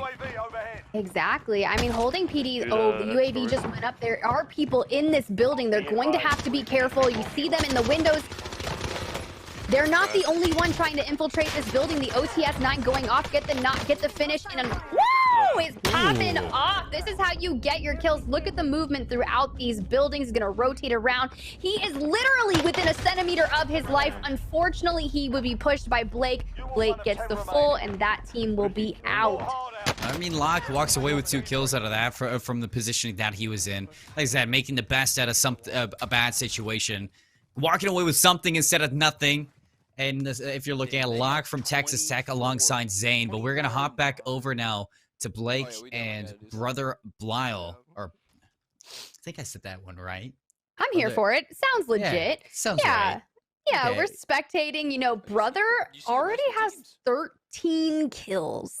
They are sitting in 5th place right now. Wow. Well, not 5th place, but I mean, there's 5 teams left, right? So they are in that 1.5 times multiplier with 13 kills. Could you imagine if they won this right now? That's 26 points just on Brother's kills alone. Just like that. You're in the runnings for first place. Exactly. Just- That's why we're talking about the consistency here. You have to stay consistent because teams can throw down a massive win at any point in time. The Texas A&M University squad, Tiff. You know, they're looking to make their team proud. Big veterans out here, this team. Maybe not the players, but the team has been in the CCL for a long time. We're hopping out of Kakarot and Calby Stream looking at this action, and it is firing up. Kakarot's going to be down. Does have the self-revive, so he's going to hop right back up. Escapes, looking for the heal. Looking to keep his team in this. His teammate not alive right now. The circle's closing as well, so the pressure is on. You know what? If anyone can do it, right? It is easy to do in a duos customs, right? You can 1v2 for the win, or it can come down to a 1v1. He knows someone's in this building, so he's dropping down, trying to come in the window. He's got that Cold War MP5. This is smart. He's using the levels and kind of tracking to see where this person is going to be. He's in the ring right now. It's gonna start, finish closing in 19 seconds. You see, Brother actually goes down. Yeah, Brother Blyle out and about. So we're hopping on with Blake from the POV of Brandon Stream out of St. Clair. Blake looking to keep his team in it for the later end, playing for that first place. That 2 times multiplier would be elite for that 13 kills, alongside Blake's 9 kills too. So it's just a lot of points here for the side of Texas A&M University. He's going to be hopping out of this building. Gas mask on. I like what Blake's doing here. He's making the longer rotation, utilizing that gas mask, right? It is a 1v2 situation right now. So he's looking for 2 players, and you need to play this smart, right? You have to peek a little bit, get it down, get that knock, and then go for the second player, right? But he's got to find them first. That's the tough part. Hide and seek's always fun. And you see the Especially circle. with 112 people watching you. I honestly, I didn't even think about that one. There's the crack on the armor. Has an idea where they are. The high ground, it is going to be strong here. But now that the circle is going to be rotated, you can really take these fights on the front line. Brick wall between you and imminent death, possibly. No. Side by side here. Paxton's point of view a little bit better. We're going to be hearing this this game, and the sound cues on this. The slow walk around, the aiming to quiet him a little bit. Here's the sound cue on his right. Here's the slide. First one, the crack, not gonna get it. That's gonna be all she wrote for match number 2. The 2v1, tough situation, right out in the streets. All they needed was the trade. You know, that was really, really unfortunate for Blake right there, but it's kind of all he can do. We're on board to see Wilkish's POV of how him and his teammate pushed this, right? They kind of stayed together, which was really smart. The other teammate wasn't ghosted, so they were able to use their heartbeat, identify where Blake was, and they kind of all pushed around this corner, used the MAC-10, and just laser does not miss any shots, and they just, you know, team wipe him essentially. With that, you team shoot, right? That's the hard part when you're playing 1v2s, right? Especially for the win, you're showing up on their heartbeat. There's really not much Blake could have done there, but still, they netted north of 20 kills in a massive win for them. Easy as 1, 2, 3 at the end of that one, Tiff. What a way to finish that map, too. Then a 1v2 that actually looked very doable as well for that solo player, Blake. I mean, 9 kills isn't too bad, especially when your duo had 13. So you're going to be racking up the points on your own front for that leaderboard. And really kind of walking out with 1.5 as well isn't the worst case scenario, especially when, I mean, the difference from first to second is only 0.5 with a high kill game that can be nullified. Exactly. We don't know what our team that just won that ended up with kill-wise, but 21 points is absolutely massive. And like we were saying, you know, you kind of need to stay consistent. You need to look at, you know, hopefully averaging somewhere between 10 to 20 points a game to kind of keep yourself in the top 3. If you're just tuning in, our 150 players, 75 duos here in the College COD League Halloween Warzone Open are fighting for a total prize pool of $1,000. That means first place will be walking away with $600.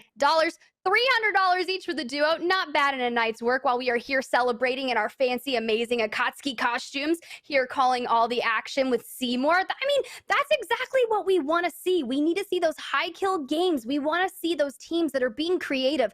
And I love watching teams push together and playing and seeing the connection that they have while, you know, the team synergy is really important here. Seymour, would you recommend pushing together like that, or should they have maybe split up? I mean, obviously it worked the way they did it, but, you know, it could have been done other ways. Played that perfectly. Even if Blake found that first kill, the second one was right around the corner to trade it out. I mean, there's nothing better than an easy bait and switch for your teammate to finish off a game in a 2v1. It's pretty simple. It takes a class of a player to finish off that 1v2 in the situation you were at. So, I mean, you can't really put too much pressure on Blake. He was in a tough situation at that, especially kind of having to leave that high ground that he was at to get into the streets. And then the only thing kind of blocking you from death was a brick wall. So for all you know is they could have been flying right over that brick wall to take you from above. So there's a lot to kind of factor in that situation. Do I think the synergy was there? Of course the synergy was there, and they played it perfectly. I don't think I could have asked for anything better in a 2v1 from that winning team. So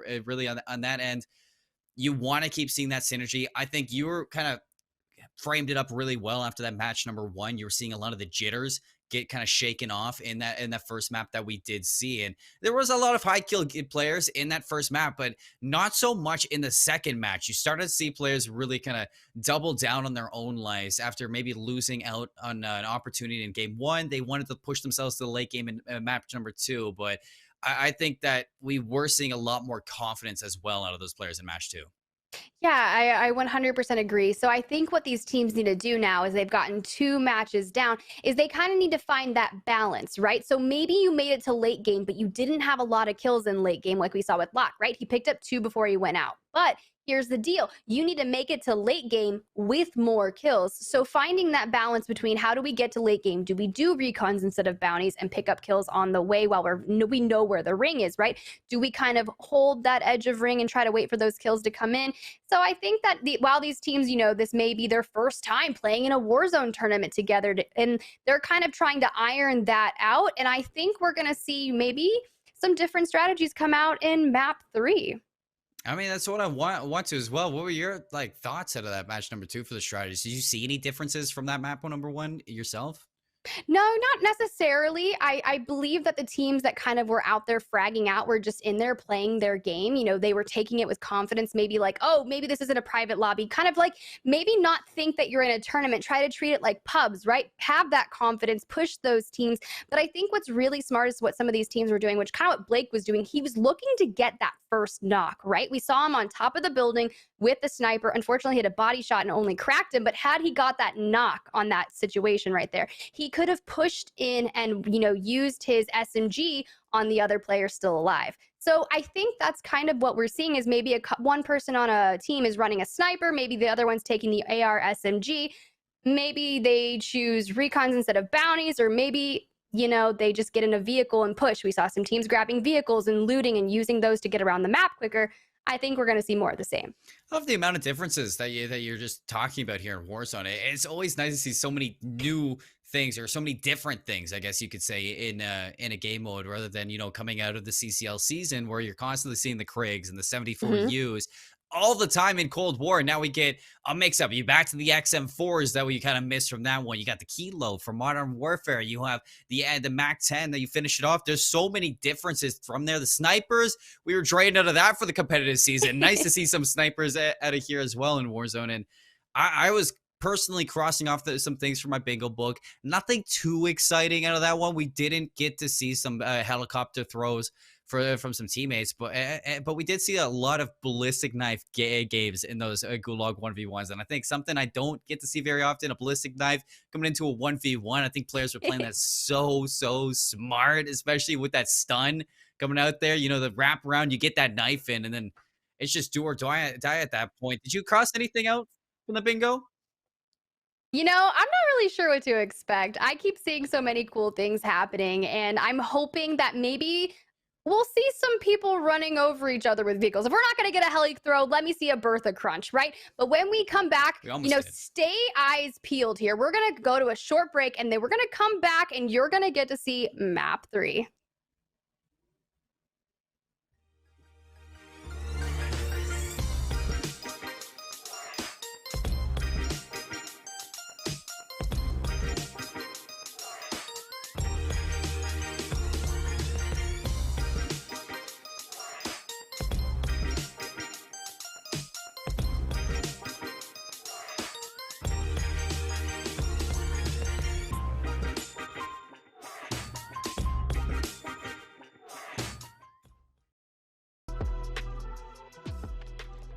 Just about halfway through the day, going into match number 3. Now that we're over the break, we just finished off with our second map of the CCL Halloween Warzone event, and things are heating up, Tiff. It's crazy out here in Verdansk, and things are only getting better and better. But now that we're kind of like moving on into this third one, this is where things are going to get interesting, especially considering we're almost at that halfway mark.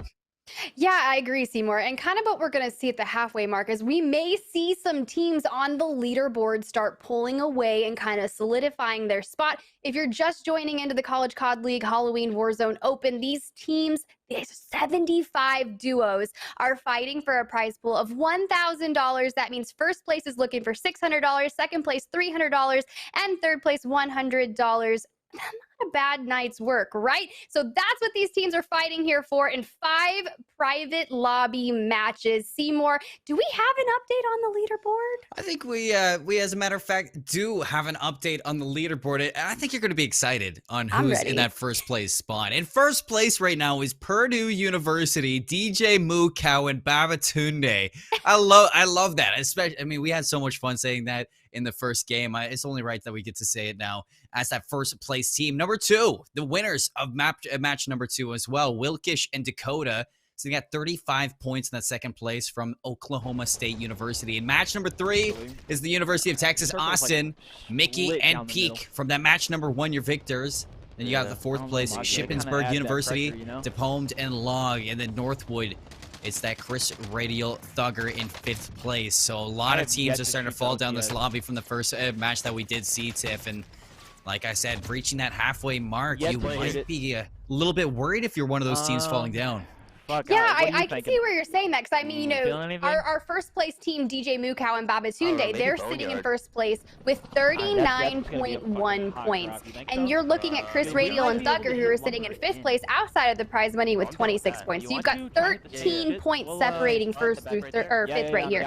So anything could kind of happen. As you can see, any team could net a 20-point game that could significantly change this leaderboard. And we still have 3 matches left here to go. And, you know, that's what we're going to see. We might see a team drop a massive 30-point game, which could bring anyone from, you know, the bottom of the leaderboard up to the top, since first place is only 39 points right now, depending on how they perform. We are on board right now with Wilkish and Dakota, our last map's winners. They are heading over to Lumber, which is actually a really cool place to be, except, you know, Wilkish is kind of deterring off to the left here, and I think... Look at his face. He goes, I'm going to do it. He's going to go for the person. He's going to shoot him out of the air. Will he be successful? You need the balance. You just need the right opportunity. If you're across, there's the lineup. I mean, it's a far way. He gets the crack, almost finding it. Oh, but I don't think he's going to try to finish this one off. He's like, okay, I got a little bit out of him. Now, I made him worry. Now it's time to just keep going.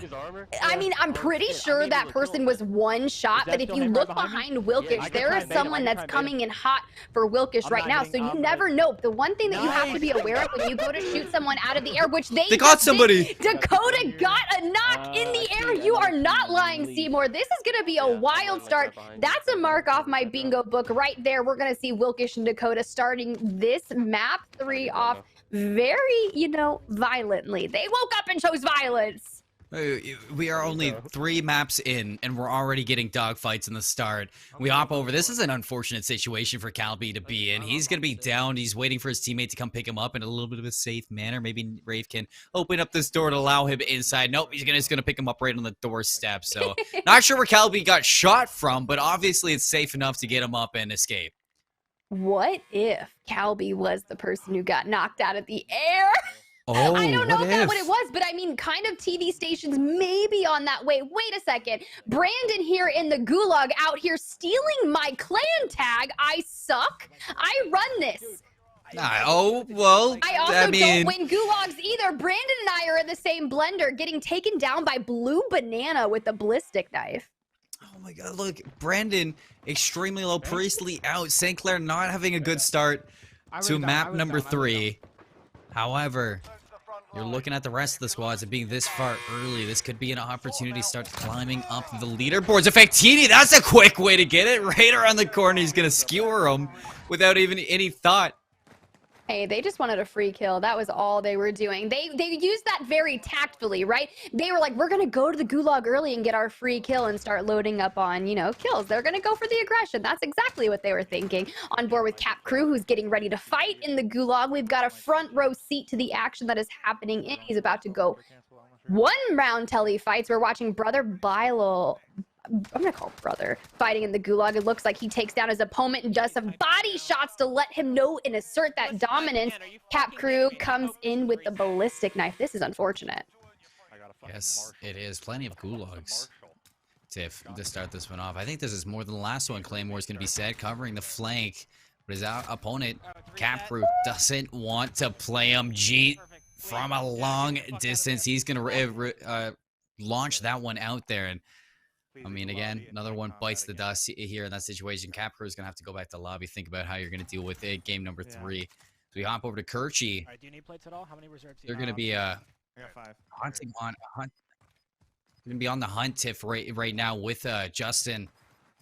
Trying to figure things out here, but a little bit of trouble from behind. And we are getting some information as well that this is going to be a lobby reset in our map number 3. So in a little bit of time, we're going to be getting these teams back in, starting to figure things out. And something's happened. Something's go wrong. And this isn't supposed to be how it goes, folks. We're trying to figure it out. And I'm sure we'll get back to this map 3 in no time. Yeah, definitely. I mean, things happen when you're putting on custom lobbies. Some people lag out at the beginning. And unfortunately, for those teams that went out early, maybe lost their gulags, this is a chance for them to reset. Maybe find out why they went to the gulag so early so they can maybe not make the same mistakes last time. I mean, we saw Wilkish and team knocking people out of the air, so maybe try not to fly in too close to them. Don't chow them. Maybe steer clear. Go to the opposite edge of the map. Avoid Wilkish and team. You know, just don't go near them. There's a reason why they're in second place right now, Tiff. You need to watch out. Don't be in their crosses. I know it's hard to tell who's who when you're in the air, but it just maybe stay away from everybody. And at that point, you don't want to be the team that gets shot out of the air right off the bat. So, I mean, you're right. I mean, this lobby reset means a lot. I think mostly is that it's a chance at redemption. And so moving back into it, I like that you're highlighting these things around, but I think it's big that a lot of these teams now in map number 3 who got outed. I mean, you look at St. Clair right off the bat, losing that gulag so early, even with Vactini, the same exact thing happened to them. This is a chance to bring things back into this map number 3 and maybe find your way back around. But honestly, it was so early into the game that it's hard to say that you want to change up too many things. Yeah, I agree. I mean, you can't really say that you made some mistakes. So I think it's good that they're getting a reset. We could, I mean, think of what they could do differently. The circle looked like it was peering off to be absolutely amazing. We've got some people in chat. I'm curious to see, chat, are you guys rooting for anyone in particular? I see a Stans asking for a yeehaw, which sounds really reminiscent of the first time I actually got to cast with Seymour. We did get a nice yeehaw out of Seymour. Maybe if Texas does something absolutely amazing. Maybe. I do see a University of Texas at Austin in 3rd place. That is Mickey and Peak. Maybe if they get another map win, I can get a yeehaw out of Seymour. Ooh, I'll put it there. You know, Mickey, Peak, if you guys get another 1st place, I'll give you that yeehaw. I'll make sure that it's just for you guys. Hey, that's exactly what we need to hear. We got Taryn Clout inside the chat going Purdue University. They are currently our 1st place players on the team. We got DJ Mukau and Babatunde. You know, these names, they're so unique. I wonder how people come up with these names. I mean, DJ Mukau has to be interesting. We were trying to figure out who exactly DJ Mukau was, if we could find some information on them. And I Googled DJ Mukau when I was just curious. I clicked images, and I mean, the images were priceless at what I got out of there. But I mean, even Babatunde, I mean, some of these names that I see on the board are just, they're just funny. They're fun, and I like that these players have such fun names as well. But it's a match number 3. Things are going to be changing. I think something that we were highlighting in after that map number 2 was players like Luck. I think that is something I need to kind of brush over, is that he's in 17th place right now with his team. So kind of in their own front, the way that they made it into the late game, Tiff, the way that they made it with 0 kills into the late game could have been something more. I mean, if they're in 17th place and they made it that far, like, think about if you got a few more kills other than just those 2 to finish this off. You might be close to the top.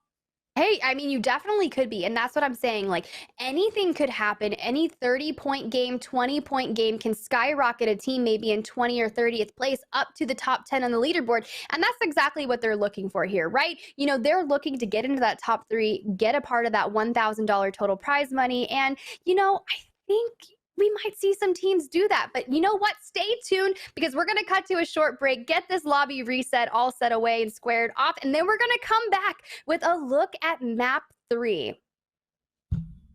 Introducing Clippy, a tool that lets you shout out streamers and highlight their clips directly in your stream. Easily incorporate into OBS and download today at efuse.gg/Clippy. We're back. I know it took a little bit, but we're here and we're ready to get into this map number 3 here in the CCL Halloween Warzone Open. Tiff, things are hype. We saw a little bit of action at the start of that game 3 before we fell out of it, and a lot of teams were falling early, hoping to kind of get around that this time around. I'm not sure if we will see them get around it, though. I love that early game chaos, right? That early game, you land on maybe one team and maybe try to pick up a few kills. And I think that we're going to see that happen here when we get to restart map 3 and see where they kind of jump in. We're going to get to see where all the teams decide to go. We saw some teams go lumber. We'll see where the circle pans out. But I hope, you know, what I want to see is maybe some train station action. Not necessarily the physical train itself running around Verdansk, but that train station area. There's so much good ground loot and a lot of cash to be found there. I was about to say, we saw a little bit of train action, but not train station action. You're right. And I have a big question for you, Tiff. That we saw in that map 3 start, but does the mid-air kill still count? Like, do we count that right now, or do we need to see another one? Oh, no, we need to see another one. Look, there's nothing better in Warzone than shooting someone out of the air, unless you're the person being shot out of the air. That is the worst feeling. But it's like kind of a nice way to assert dominance and get those early game kills before you even hit the ground, because obviously they're going to splat, right? So you just have that. You just got to shoot them out of the air. You don't have a full shield, right? Maybe pop them with a full clip. Don't miss. And you know, easy 1 point right there. It's one of those kind of confidence moments too. Like, I did that. I just did that to him. And you land and you just have that confidence in you. You're like picking up the closest rifle, closest gun, whatever you want, and you are just going in demon mode. It's demon hours out here in the CCL Halloween event, and that's why things are getting spooky. Haven't seen any costumes from these players in their cameras, but honestly, at this point, 3 matches in, not really expecting it. Kind of upset about it, but you know what? They're focused on something else, and that something else is the prize pool that we do have. $1,000 at the end of it, split between the top 3 teams, 600, 300, 100 across the board. So honestly, I think like they have their eyes set on something a little bit more important than costumes.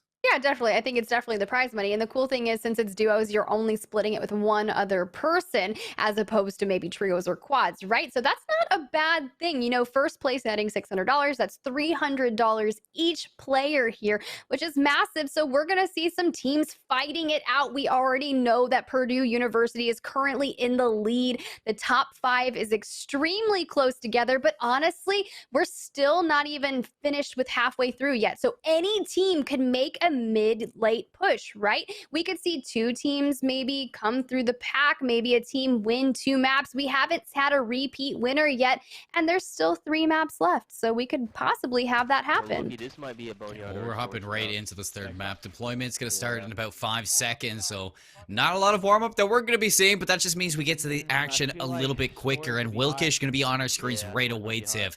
The giver, basically, of the mid-air kill. And look at this circle. This is an interesting circle, honestly. Ooh, it's making me nervous that you mentioned that, Seymour. Look at the majority of the circle. It is out of bounds. This is what I'm talking about. When you have customs, sometimes the circles are just so chalked. So now we're going to see, are the teams going to kind of congregate here in military base, lumber, farmland, or are they going to try and land far out of the circle and rotate in? It's the big question now. Wilkish, they did opt for lumber last time around. Looks like they are going to be pinging a lot higher up the map, just above TV station this time around. So they're not going to be dipping in right away. I do like this, but with majority of the map, I am curious to see if people will actually be landing that far away from the zone. But we're going to hop over to State. He got a mid-air knock! Yes, this is exactly why we just cut to State. Mississippi State University player State getting a knock out of the air, asserting that early game dominance while they're kind of going towards. This is a really again. Seymour, is he going to do it? He goes, I hit him 4 times. Is the teammate going to go ahead and chase? We see, look like Chalk is kind of trying to get in there and get close. Will they get the second person out of the air? Oh, they're going for it, though. They're landing right on them. They know they're damaged, so it's going to take a bit to revive. But they hopped onto the building, going for the armors right into the 2nd floor. They have to be careful because the enemy, they've already looted this building. So State, he knows that. He only has the default handgun. And Chalk, I'm not sure if Chalk was able to find anything on the board yet, but right around the corner, there's the nade. They're going to take the damage. Here's the flood on and the slide. The shotgun's not enough. They get the down. State's going to recover. Garvey unlucky there in the Frank the Rabbit operator skin. I absolutely love that one. I have both that and the Ghostface operator, and I've been just changing them out depending on my mood for the Halloween events. But you know what? Not a bad start here for Chalk and State. They've got 2 kills on the board. State picks up that Cold War MP5. Hopefully, he can get rid of this Ironhide shotgun, but not a bad secondary, not bad ground loot, and they can get on the move. Here's the deal. The cool thing about landing near PD is they actually have ammo crates inside the building. I didn't necessarily see State use it, but the thing on the edge of the wall over there, you can get a little bit of ammo from it.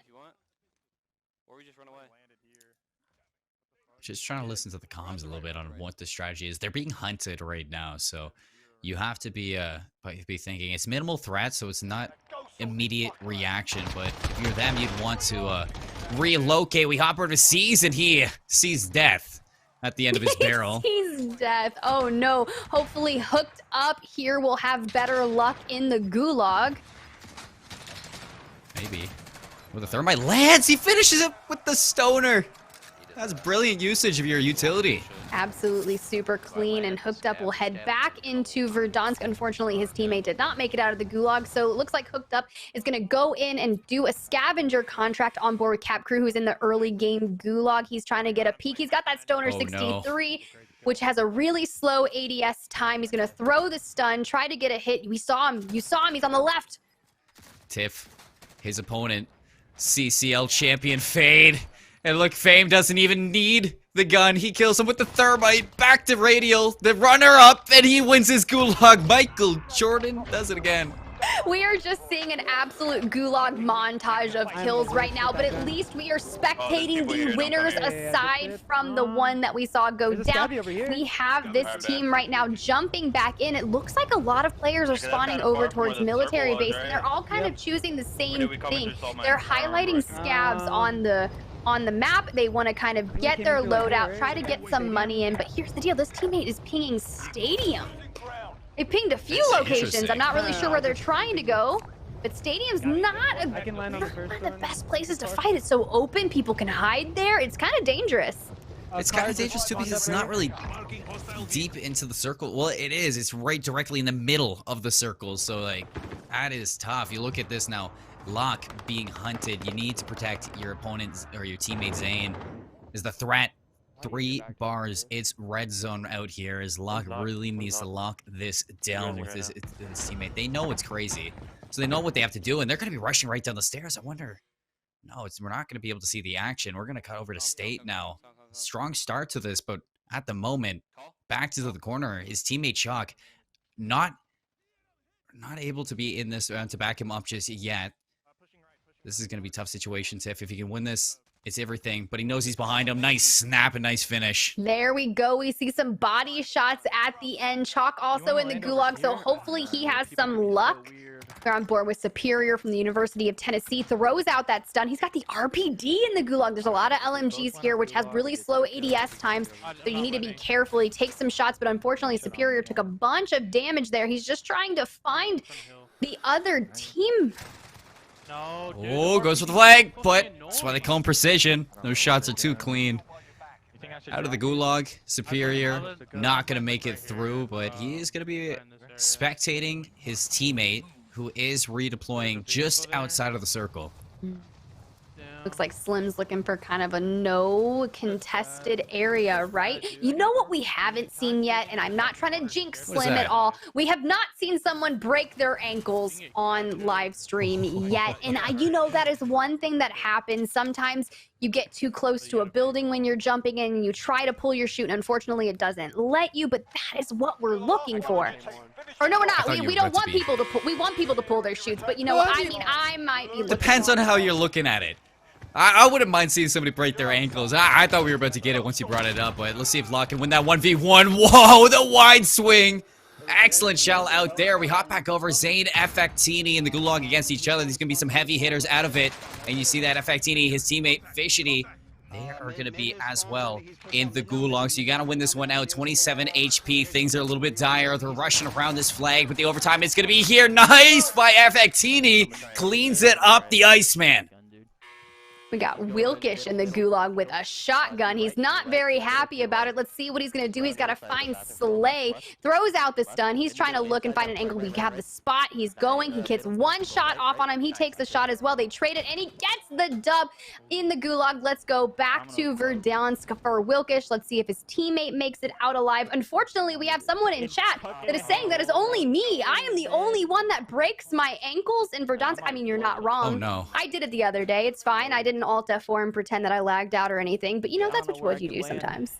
Sometimes you gotta do what you gotta do. You know, it is what it is. That's what they say. You just roll with it, right? It was the lag, my guy.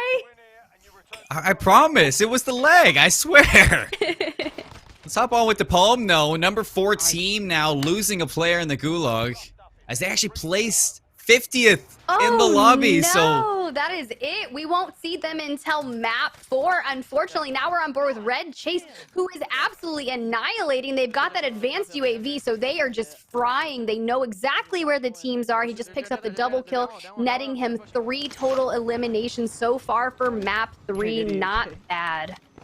let's look at Paxton with J-Ray. We saw J-Ray with that ground loot LMG. He looked good, but quick snap back over to Red Chase, and he is keeping up with the lethality. Nice team wipe out of himself.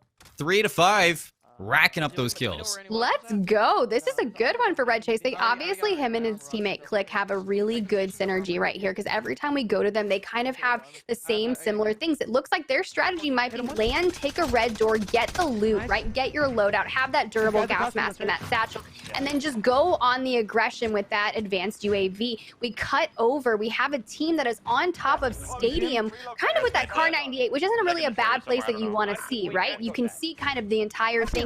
But the issue what they did with map season 6 here is they added this massive canyon, right?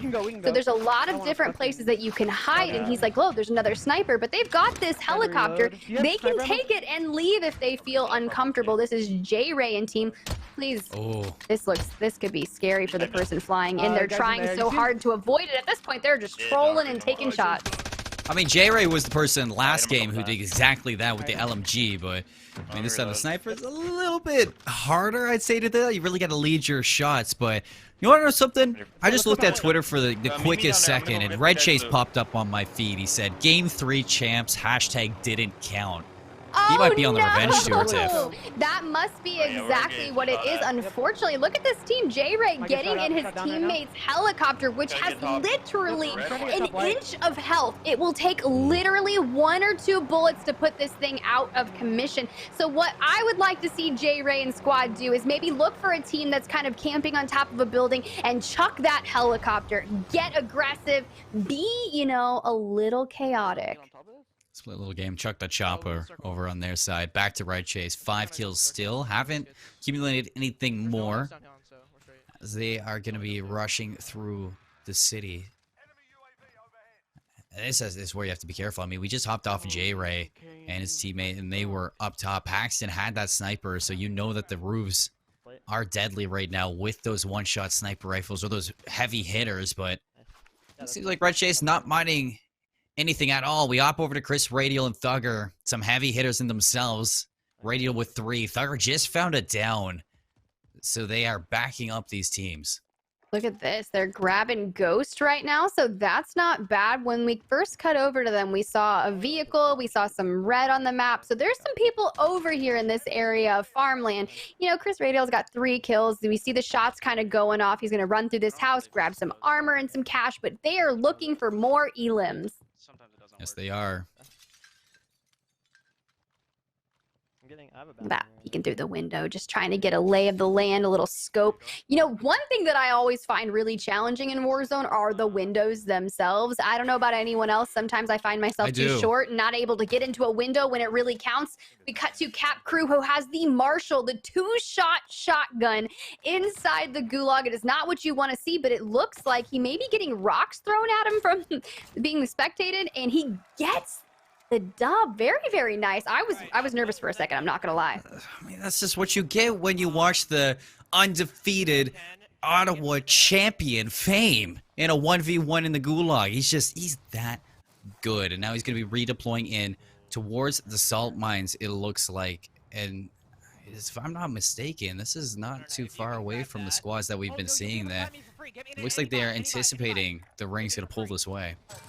Oh, can we chat about this for a hot second? There is a fire sale. So we've had 3 maps so far. We've seen a jailbreak. We've seen supply choppers. And now we're getting a fire sale. So if you are alone right now and your teammate's dead, you get a free buyback. So right now we're on board with Sprack, right? We're spectating Sprack. Unfortunately, Brandon is here in the gulag. Hopefully he doesn't suck right now with that clan tag. I suck. I feel that. But we're going to... There you go. Prove me wrong, baby. Get that shotgun shot. That is beautiful. He's going to go back. Maybe, you know, his teammate's already alive. His teammates may have already taken advantage of the fire sale, because not only can you buy your teammate back for free, you can also get a free self-revive.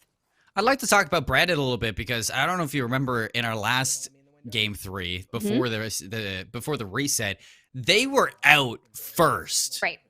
And now he's got 6 kills to his name here in the reset. I think this is thriving. Oh... I spoke a little bit too soon. They're in a troublesome situation, Tiff, but we're going to snap over to Calby versus DJ Moocow, and DJ Moocow didn't even know what hit him. Calby coming in hot like that. DJ Mukau, I've never really seen too many people go prone in the gulag, but look at this. You got Priestley coming in, getting the res on Brandon. Unfortunately, he didn't get to a buy station in time to get that self-res, but it doesn't matter. Brandon's got 6 kills. We're not sure of how many Priestley has, but they have so much loot here, so not a bad comeback from the gulag. You got the gas mask, you've got the kill streaks, you got a heartbeat sensor, and he's got loadout weapons already. And you Priestley, a very strong player that came into the CCL and made waves immediately back in Modern Warfare. And the fact that he comes into Warzone here and he looks just as good. I mean, he got that team wipe while Brandon was down, and he didn't even let his teammate go back to the elimination board. He made sure he stayed up. So Priestley is just doing Priestley things out here, and I'm sure that he's not too far behind. You know, he has at least 2, but they do spot some players up on the ridge. Going to be noting that one and just making sure that they keep their eyes on that, Tiff. Hey, they know they're pulling the heartbeat. Hopefully this team isn't ghosted. They can get a big idea from them.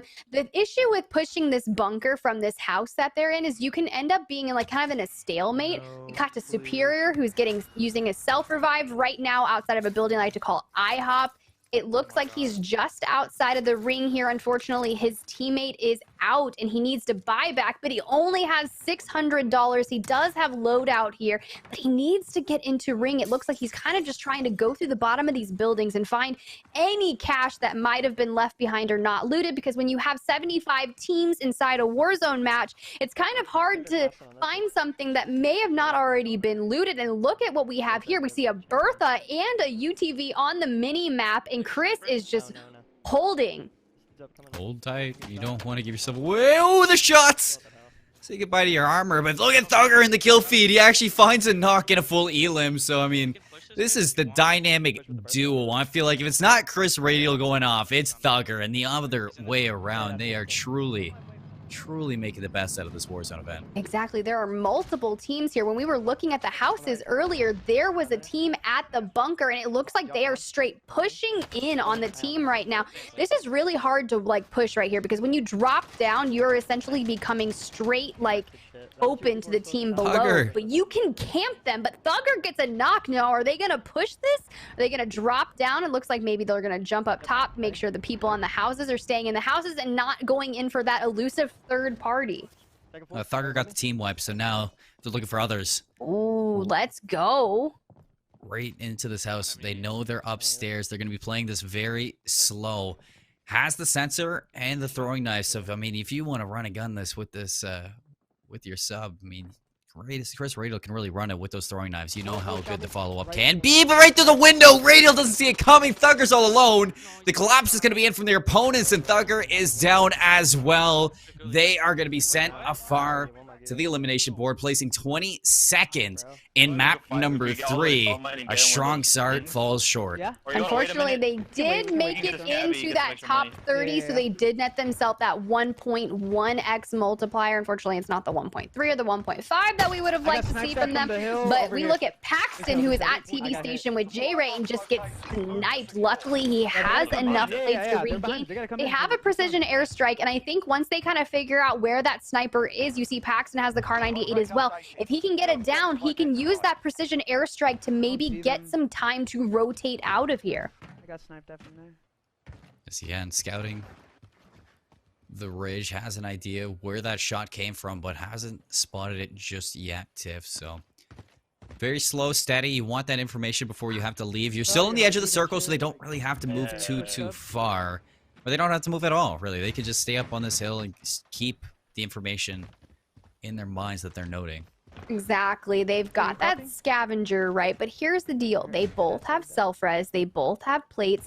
No gas mask yet, so maybe that's the only thing that they're missing. But, you know, they're sitting pretty great atop there. State and Chalk are trying to make the getaway in a Bertha, and State gets knocked and thirsted out of the back of a Bertha by Maddie, who is just sitting in a building and has incredible tracking with that Cold War AK. Okay, Maddie, I see you.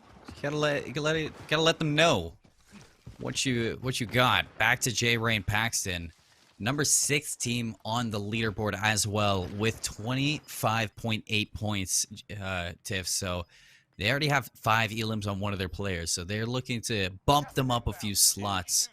But cutting over to Superior has Slime back or Slim back. So they're together again.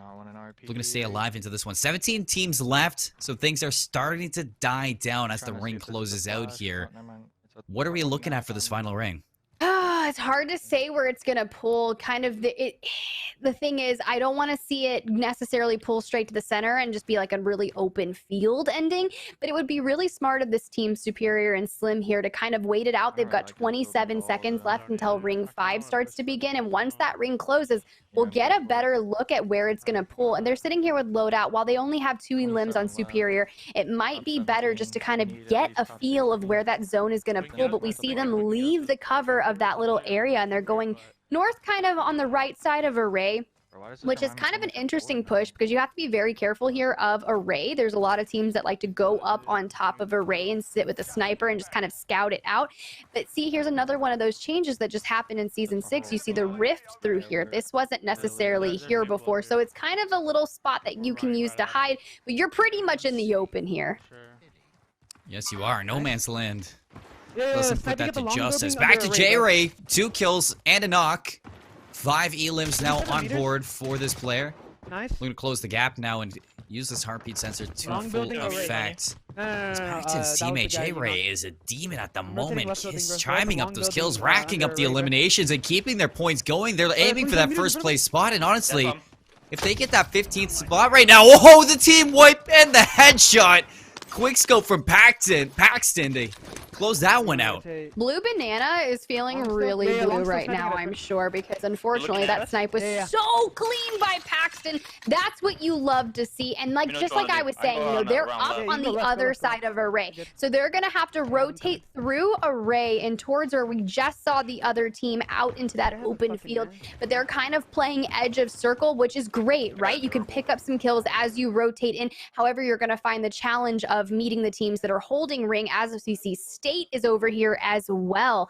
They are in a fight on the edge of zone. Unfortunately, they will go down, whoever that Mara is. But you know what? We're into that 1.3x multiplier while we are at 14 teams left in the lobby. Array has become a hotbed for action. As they do, J-Ray on the exit, still racking up those kills, Tiff, and they're not letting go. They're on 7 for Paxton. I can only imagine what J-Ray has. Check those toilets, make sure nothing's gonna bite you when you go for the number 2. But speaking of number 2, there's another one for the elimination. The full squad wipe on the duo. And they gotta get this because the ring is closing. They're gonna be on the edge. So look where the ring is pulling to. They still have some traveling distance. They definitely do. One of my favorite things to do is when I hear the comms after they kind of just snap on someone. It's like, oh my god, that dude just got snapped on. And it's like, yes, they absolutely did. J-Ray coming in clutch. They have 36 seconds before the ring's going to start moving, and they don't even care. They pop a UAV, and they're going to start rotating, and they don't have too terribly far to go. The issue is a lot of it is incredibly open, and as you can see, that ring is starting to close and narrow down to an actual open field. You can only imagine how good J-Ray and Paxton feel, considering Paxton has been lights out with the sniper. As soon as these players show themselves in that open field, you have to admit, or you have to think that it is going to be open season. He just brought his boy back over here. Where? Ooh, they're going towards the buy. They found one person on the UAV, and he goes, they just bought his boy back. So we see Paxton just kind of zooming in with that Car 98. He's trying to get a feel. He maybe wants to snipe some kids. They're calling out for his teammate J-Ray. Oh yeah, as soon as he gets out of there, I'm beaming. As soon as he leaves. I'm gonna hold you to that, J-Ray. Exactly, they are waiting, they are lurking. This is what I say when like the hills have eyes and you have people that are just up in the hills. We see him hit for plates. Unfortunately, they didn't get him cracked, but it's fine because they're still gonna keep going. I got him. Woo! Insane. What do you say? As soon as he leaves, I'm gonna beam him. Hey, they beamed him. They beamed him, Seymour. They beamed him. Oh yeah, they did. 9 elims for Paxton. They have the precision airstrike as well in their back pocket for this open field. See anything right? You talk about Hills Have Eyes. Not only is that a terrifying movie, it haunted me as a kid, but this is definitely where Paxton with the sniper is gonna thrive when these players are starting to move across there. He is not, or he's hardly missed at all. So these trays are gonna give you limited cover. 8 teams left, 14 players. So most of the All duos right, are so going we're to either be, gonna rotate pretty left much or all the right. duos are going to be alive. You want to rotate left right now? Yeah, we're looking for that 1.5 times multiplier because we are only 2 teams away from that. It looks like Paxton just picked up guy right now? Ghost. He's right. Knocked him. Dude, he is literally Bye-bye. just sniping only Keep it heads. fucking Let's cold, bro. go. Got him? Unfortunately, it's so much harder to hit them when they're down, Paxton. I feel that. Some worried reason about you that can get hill. that really Let me know if they're on the hill, I'll like shoot. sneaky, easy, clean shot on the head, but then hitting them while they're down is so tough. We see Superior, who's actually hiding inside the bunker here while he is being clustered. 2 kills on the board for him. I think he's about to get pushed, Seymour. That is a fair assumption. I feel like that too. He's safe in the circle, but you know what that means, that the players are going to be closing in on him. Inside this bunker, 74 AK-74 in the back pocket. You know, I've actually won a pubs lobby like this. I was hiding you? inside the bunker, right? And I waited until it came down to the final 3 teams and I sat there. But look at Red Chase just cleaning up the lobby by the bathroom. He's getting shot at from another team. Still has that durable gas mask. He's going to go ahead and shield up. He's now officially down to 1 plate and he's still outside of zone. Click, his teammate goes down. Red Chase is looking to see where those shots are coming from. But good thing is he can res. Hopefully his teammate has a gas mask, because this is perfect. He has that durable gas mask, which is going to last a lot longer than a normal gas mask. Give them the time to get back up. We see Click's health going down. Unfortunately, he must not have had a gas mask. Red Chase needs to leave him behind and get into zone and play his life, but they are in that 1.5 times multiplier, Seymour. Let's go. Oh, yes, but you got to be careful because that gas is deadly and so are the shots. So Red Chase not able to escape death. We head back to J. Ray and Paxton. I actually just got word that we're renaming the event to, or at least map number 3, to the Paxton montage. Hey, I'm here for it. That's what we're on board with. He's got 11 kills now, Tev. He's showing off with the sniper, and you still got the precision airstrike. In case somebody wants to maybe get on top of this bunker, you can let them know that you own this building. Ring's getting closed in. 3 teams left, only 5 players. Yeah, we're looking at a 2v2v1, and we know that one of those teams is J-Ray and Paxton. We see the shots coming in. Paxton was already looking out towards that area. He kind of had a hunch that someone was over there, and that was the solo. So the solo will be taken out by Paxton's Car 98. They are getting third-partied right away. This is how you do it to get the dub. This is very unfortunate for J-Ray and Paxton. He needs to go down, get the shield up, but unfortunately that other team knows where he is. He's down. They can push him right now and team shoot him. So I'm really curious to see what Paxton's going to do to try to get out of this. He's in the bunker. The ring is going to move. This is not where you want to be if you are Paxton. Oh, it is not. And I'm sure you just want to confirm the win at this point. Paxton's been having a montage of a real raid. Now the exit, and he can't do it. The self-revive. Can you get up in time? I'm sure the chase is going to be inbound, and that is going to be all she wrote for map number 3. Paxton and J-Ray, after that huge ride, you're going to walk away with only 2nd place, but a lot of eliminations to put on that leaderboard. Hey, Seymour, I don't want to alarm you or anything, but that was Cetra and 100K from Texas A&M University, which means that was Texas that just took home a dub. So I don't know how you feel about doing a nice little yeehaw for our Texas family taking a win in map 3. You know what? Yeah! Give it to him. That was it right there. That ending was perfect. I mean, you talk about map number 2 that we saw, where there was the bait and switch into the streets. I mean, J-Ray and Paxton were almost in that same situation, but they fell a little bit earlier than that last little circle, so they didn't get to show it in map number 2. Paxton gets backed into a corner, but ending it with 11 kills isn't. I think it was actually 12 kills. Not too shabby on their end. Texas A&M International coming out here. I know they're also a new school on the block here coming into the new CCL season.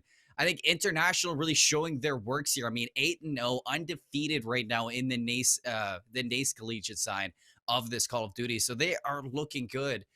Not only in that, but now in Warzone 2, I think this is a team really to keep your eyes on. Yeah, it was definitely super fun to watch. And I told you, just like I had said, I'd won a pubs match very similarly, right? It happened with a bunker, but instead, I was the person that was sitting in the bunker waiting for the fight to happen outside. But unfortunately, that team pushed in such a perfect time. They timed it. You have to third party, right? So they came in at the exact moment, took home the dub. And you know what?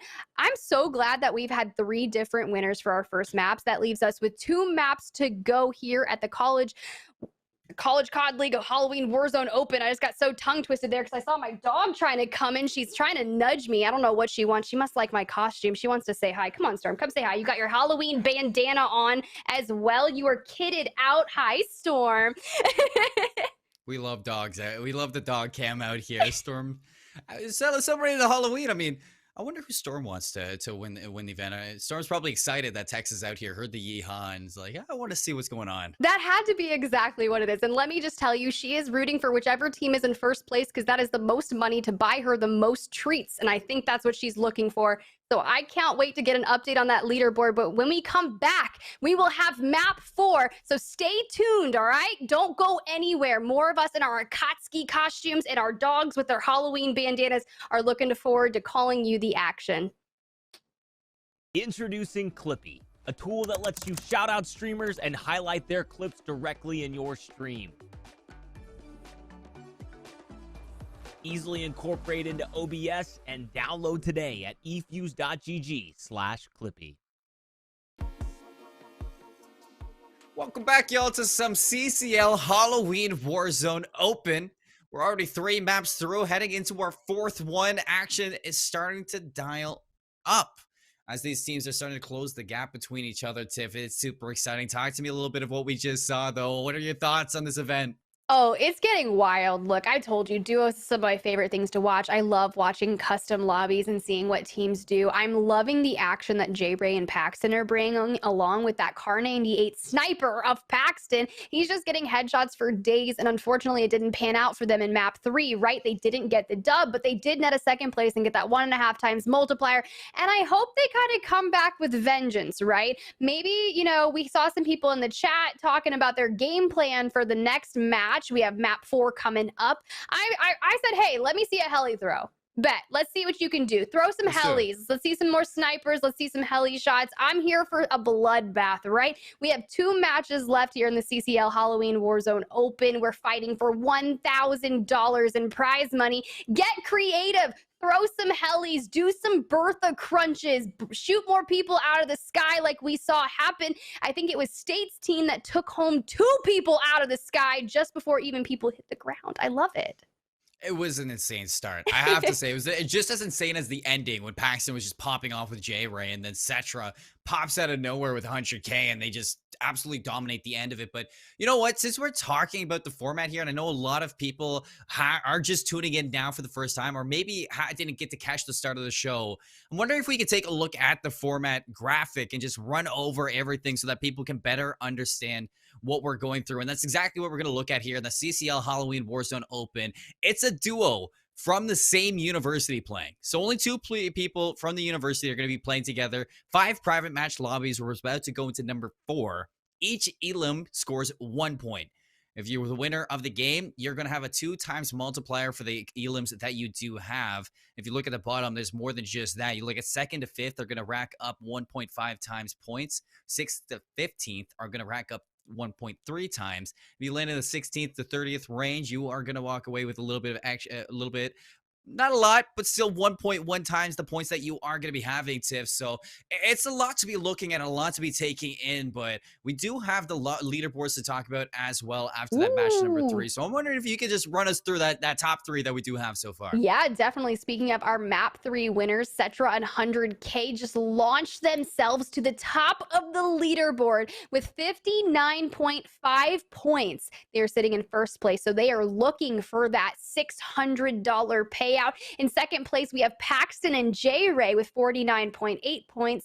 3rd place, we have DJ Mukau and Babatunde with 42.4 points. Look, these multipliers are starting to get crazy. These numbers are kind of wild. In 4th place, we have Wilkish and Dakota. 5th place, Chris Radial and Thugger. This is getting intense because there's a solid approximately 24 points that's separating 1st through 5th place, right? But oh, go ahead. No, I was just agreeing with you. I mean, like that's the thing. I think it's crazy that that's the case so far, but keep going with it. You got more to say? No. I'm just saying, like, basically anything could happen because we saw Cetra and 100K. They weren't necessarily in the top 5 after last, map 2 or map 3, right? They really shot themselves up the leaderboard, which is exactly what you can see happening depending on how many kills you get. It's not necessarily placement, although that 2x multiplier really helped out Cetra and 100K. But, Paxton and J-Ray, they didn't get that 2 times multiplier, and they're sitting in second place down 10 points. So, and I'm sorry. I did no. You're totally good. Go for it. And even Chris Radial and Thugger, we were talking about at the start of it. They had a really good start with a big high elimination game. It's for the first one. For the past 2 games after that, they've been getting kind of low placing. So the fact that they're able to stay in the 5th range, the 5th place range with 35.9 points, I think there's just one good game to projecting them all the way up. Hey, you know what? That's exactly what it is. One good game can make anything happen. It looks like we are on board with the beginning of map 4. We have teams that are dropping in to the pre-game lobby. I'm excited. I don't know what's going to happen. We had a really good map circle for game 3, and I'm hoping to see something here for map 4. You never know. What are you thinking might happen here, Seymour? I think a lot can happen, but the way I'm seeing this one, these players are practicing their mid-air shots, so I want to see it again, right off the bat. Let's do it. Madness. It's what we're seeing right out of the option or the operation. Let's see those mid-air gunfights as these teams are going to drop. You call it out. You saw State almost found 2. Able to lock down the 1, chase down the second one to finish out the duo. But if you're looking at this whole situation of where the angle of the plane is going to be gliding across of Verdansk, you can see that ring. We've seen this before in the last one as well. Majority of it is outside towards the right this time. So there's a lot of open area not going to be able to kind of finish off on. Yeah, this is unfortunate. You never want to kind of start off the lobby with half of the ring already out of circle. So you don't want to kind of jump too far out, but you also want to make sure that you're in the ring after that first circle, because the first circle's ring comes in way faster than the rest. We're on board with Cetra and 100K. They just won map 3, and they are looking to take some people out of the sky. 100K is just lurking right now. He wants to do it too. Oh, he's gonna do it to him. And if you're the player ahead of him right now, you just have to make sure you keep your distance. But you at some point will have to pull that parachute, and it seems like 100K was waiting for that moment. But they are going to separate finally, as they are going to be dropping on in Tiff, and not going to be able to find that mid-air kill just yet. But now this is where things are going to be exciting, because I was looking at the drops, and there were a lot of people around them right now. See, this is kind of smart. Look, they just went ahead and dropped rooftop of super. You still have some teams that are in the air hanging it out. He's got the Krig right now for ground loot, and now he has the advantage on the teams that are just landing late. Look at this. Early down from 100K, already thirsted. Aggie is out, going straight to the gulag. It's like, hey team, where are we landing? Oh, let's go super short. Just kidding, I'm in the gulag. Looks like Brave Cannon here in the gulag with the ballistic knife. Oh my god. He doesn't know. Oh, he doesn't know. The ratty corner he hides, lets him walk right by it, and that's why you check your corners, folks. If that right there doesn't tell you enough, make sure you check your corners. Let's go over the Calabi. Hasn't had the greatest starts at that. Was one of the players who received those mid-air deaths in the previous round. He's gonna hop the flag right away in the overtime. He got to get challenged, and actually it's the Boo's kneecap. No, the bronze kneecap was going to take that one out right now. Diamante, he had to rush. He had to contest the flag, and he's going to he's going to cash himself out of the gulag. Oh, that's really, really unfortunate. Another team landing themselves in the gulag is Arizona State's University's Effectini. Sprack, the teammate, is still alive, running around the map of Verdansk, but let's see if Effectini can get out of the gulag to join him.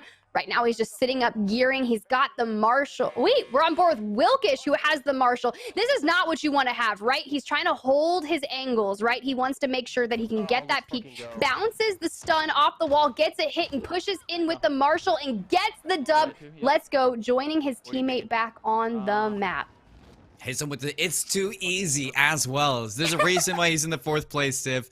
Is because that Marshall, might not be the weapon of choice, but it's the weapon that you get, and it's the weapon that you kill with when you need to. So coming back into there, you still see Dakota alive and well. Yeah. It looks like. The one that's marked right now.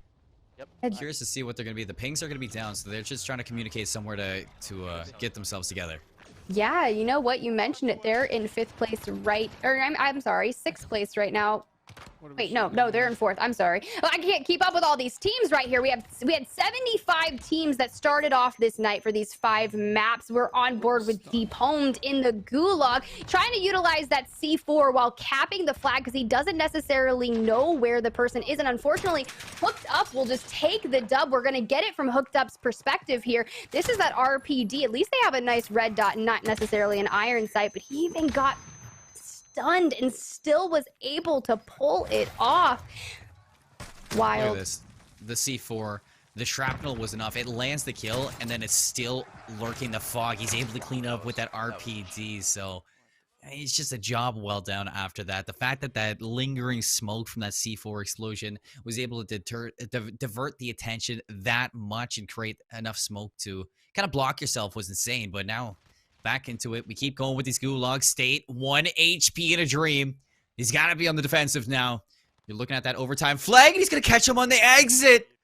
I love when they shoot bodies. It just really asserts their dominance, right? State going back in. Unfortunately, his teammate is down and out. State needs to regain. He needs to kind of look. He's pinging a most wanted. He knows where they are. He's not necessarily going to go land on him. And it looks like he's going to make it a little safe. His teammate is pinging Scav, saying, hey, come over here, do a Scav. It is safer. State has 2 elims on the board right now, looking for the regain to get Chalk back. Yes, it is. We're down to 48 teams, Tiff. You know what? Some of these teams, like, to keep in mind, are going to be falling low into the leaderboards, so some of them might be dipping out a little bit early, so things are going to get a lot tight in the competition towards the top of the leaderboards, as these are where players need to keep their top placings, as it's only top 3 that get that prize money at the end of it, so for a lot of them, it's very important now for this 4th place and how you are going to finish in this one. We're looking at Mickey, finds the down and the thirst, and he's letting his teammate know where the rest are. Yeah, Mickey and Peak right now are sitting in 6th place. They're about 8 points out of 3rd place, you know, so they need to kind of make an aggressive push here in these last 2 maps to get themselves into the prize money, which Mickey has 6 elims already right now. We can't see what Peak has. Mickey picks up another one with a nice team wipe right there as they kind of work into Lumber, picking up some nice loot on the way so they can kind of move in and get really aggressive. He's got, looks like one more person on the heartbeat left that's kind of out into this field towards fire. He's gonna wait for them, but he's getting shot from inside. Ooh. Lumber, unfortunately, gears up, kind of hiding. Where is Peak? Is Peak going in to kind of flank the buildings? It looks like that's what we're seeing here. You're not safe. It's scary out here. It's scary in lumber yards. No matter where you look, might not be on the heartbeat sensor, but now you know the shot's coming through the door. The crack gonna back him up. And the assist, they got the elimination from that as well. So great call out from Mickey for Peak to follow up. That was really, really smooth from them. You know, Mickey's got 7 kills. His teammate has to have at least 1 because he just got a dub or a kill right there. We're on board with Red Chase from the University of Tennessee. He is over here kind of guarding these buildings. His teammate Click is in the bottom of the building, and there we go. That MG82 ground loot absolutely frying. Look, the TTK on the MG82 is so freaking fast that's what we're seeing a lot of, but we cut to Thugger and Chris Radial, who have taken to the skies in a helicopter, looking to rotate. They're looking at the rooftops here. Thugger pings the building over here in Promenade, and I'm curious to see if anyone's down there on to the Gulag with Locke. More action in these 1v1s. The smoke's gonna be down. Locke keeping on the outside. Still has a smoke in the hand and the frag grenade, so a little bit to use. Gonna spot them outside the smoke. Takes to the skies, and nice little movement to break the ankles. Shatters the dreams of their opponents to leave that Gulag. The redeployment, no more second chances, it says.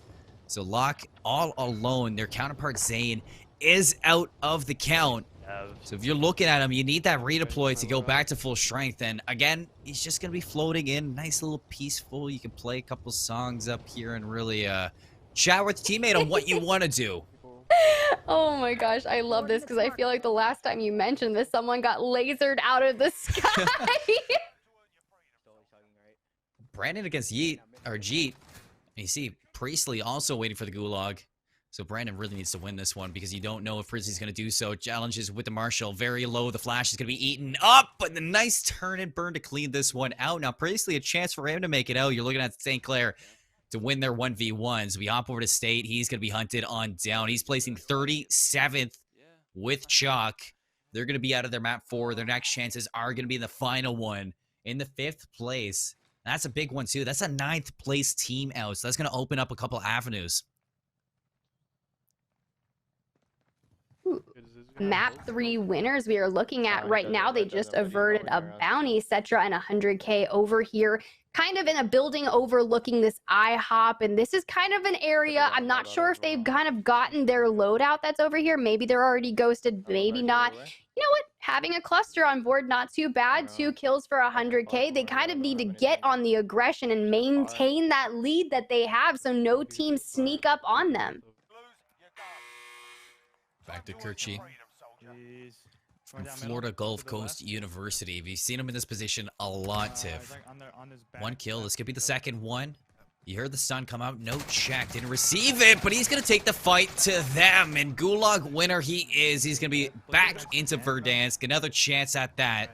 And his teammate as well in the same situation, looking for him to win that 1v1 as well. Hey, this is where he is. He is flying in. He's kind of hovering over his loadout. He wants to make sure that no one's lurking below. We cut to Superior, who's over in Salt Mine right now, which is actually cool because it doesn't look like it's been looted in the building that he's in because he needs to see if his teammate's going to come back from the gulag. It looks like his teammate will win the gulag and join him down here in Salt Mine. We're on board with Chris Radial and Thugger, who are still taken to the skies over here on, it looks like kind of the outskirts of downtown. So they are just looking at the rooftops. They're both controlling 2 different rooftops. They're like, hey, they're neighbors at this point. They're happy neighbors as well, what it seems like. Mickey, he knows he just got choked. Look at him. Oh, he peeked no. a little bit too far, and that's old meme 21 to give him the L. Oh, no. Oh, no. But you know what? On the bright side, he gets to spectate his teammate, who is trying to take it a little easier. Peak cannot let their dreams die out here in map 4. They need this win. Let's go, bro. And they get the win. They're happy for this one. A chance at redemption out of the gulag, but Peak now has to land, acquire the funds, and get Mickey back into it if they want to be at full strength. You look at Peak, he's got 4 kills. I don't know. So this squad, I mean, not too shabby right now, Tiff. Seymour, are you seeing what I'm seeing? This is a record. I don't think I've had this many jailbreaks in 4 games. We are on map 4, and we are experiencing our 2nd jailbreak here, which means that even though Mickey didn't make it out of the gulag, but Peak did, Mickey is going to join his teammate back into Verdansk. We're going to see this lobby start to repopulate again, just like we saw happen in map 1. Things are about to get really interesting. There are 103 people left in the lobby, and everyone's gonna be flying in. Look, Mickey's back. He's got 9 kills, and he's like, okay, I'll take it. Let's get a little bit more. Let's aim for double digits. Everybody's back on the map. 102 players into the mix. The circle's closing, and this is where things are getting exciting. State doing it again, maybe in the sky. He turns around. He knows he's looking at death in the face, and State's not able to land it. The tides have turned. The tables are not in his favor. State's going to have to land now and take this fight to the ground, as this is a little bit troublesome. Pressure's against him. Has to find this weapon as soon as he gets there. Onto the crane, his teammate alongside them. No weapons to grab, though. That's going to be the issue that these teams are going to be facing because they are on the 2nd zone already. A lot of this is already going to be looted. Their best bet is to find someone who maybe have gone down, find their body, loot it, pick up their maybe guns. Hopefully they're from the loadout. Looks like Mickey finds some luck here. He found a ground loot MG82. You know what? 100K from Texas A&M International is just holding it down with loadout, not needing that jailbreak, sitting here in a building and just kind of watching. They're still outside in farmland lumber area, just watching the people come down from the sky. Yeah, that was me. Cetra 100K. You know, we haven't seen a back-to-back win today either, Tiff, so... Hey, I mean, maybe we see it here. They're sitting good. They've got the satchel. They have the durable gas mask. They have loadout. They've got a cluster strike. It looks like Cetra is calling in a cluster strike on someone, so I'm curious to see if he meant that on purpose, if someone's pushing his teammate 100K, or if You know what? I'm here for it. Maybe they just wanted to spice it up and draw people to them. You never know. You know, things happen in a jailbreak that you just don't expect. Things get wild, they get crazy, and you just need to be on your toes to make sure nobody's above you, below you, or all around you. So just covering all their angles, they seem like they are very comfortable where they are right now, located safely in the middle of the zone. So as it closes in, we're going to be able to see where the third zone is going to close in on. We hop over to Hooked Up, keeping those kills rolling in, 5 to the name.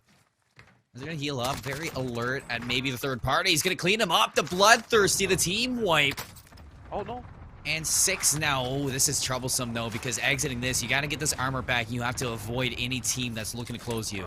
Yeah, it looks like he's getting sniped at. So there is a team that is aware of where he is. Unfortunately, I can't see if there's a buy station here. Typically, there's a buy station inside of Lumber over here where Hooked Up is running towards. He has enough money to get his teammate back, and look at that. The res coming in very clutch, but get out of there because you're going to alert every team in the area that you are down a player right now. I see that was the hard part, is just staying alive after the beam galore at a red chase. Hello!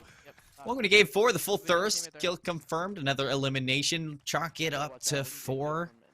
Curious to see how much Click has, because red chase, another team behind them that has that chance to push themselves up in the leaderboard with this game number 4 and look for that top 3. So gonna be keeping our eyes out, Tiff, on that one. It seems like they're looking to finish off this last out of the duo that they were challenging inside this. The heartbeat detector not going to pick this one up. So it should give them just process of elimination. I'm trying to challenge this last one. This building is so tough to push. It's not good at all because there could be people in any little crevice. We see Red Chase getting shot at from the field. He gets the team wipe on that person out there. Unfortunate for that person just chilling in the trees. Those are not Bob Ross's happy little trees, unfortunate. They are trees of death, and Red Chase has made them so. It's just Red Chase things. I mean, coming off that Concord roster over here in the University of Tennessee at Chattanooga, I think this is a big pickup. Having him on your roster is going to be huge, and you can just see that by the way he's playing this Warzone. So practiced, very veteran in Call of Duty, and very safely securing a high placing right now with his teammate with these 5 kills. 26 teams still after this jailbreak, so not yet in a comfortable position that you want. You will have that 1.1 times multiplier if you do drop as a duo, but well, as we see in the game number 4, that's just not good enough anymore. It's not. We're going to need to see some 1.5 times multipliers, maybe a dub. You know what? I think Red Chase and Click here are in need of a win. It's due time. They have 2 maps left. We're on board with Brandon from St. Clair College, who is just frying out, has 9 kills. Brandon, Holy. You do not suck. Change your clan tag. Actually, it lands the explosive up top, too. They know they're there. Semtex, a second one. Just enough. They're going to get the finish. Priestley's going to chalk that one up. And yeah, you're right. I mean, they do not suck. Compared to what we saw at the start of game number 3 when they both fell so early, this is a complete turnaround. I mean, right now, St. Clair, they're sitting in 10th place between the two of them with 28.5 points. A big win right now, right back up the leaderboard. I mean, they're not too far up. That 2 times multiplier on 9 kills, it's 18 points right away from one player. I don't even know what Priestley has, but I know he's a demon and he's going to have a lot.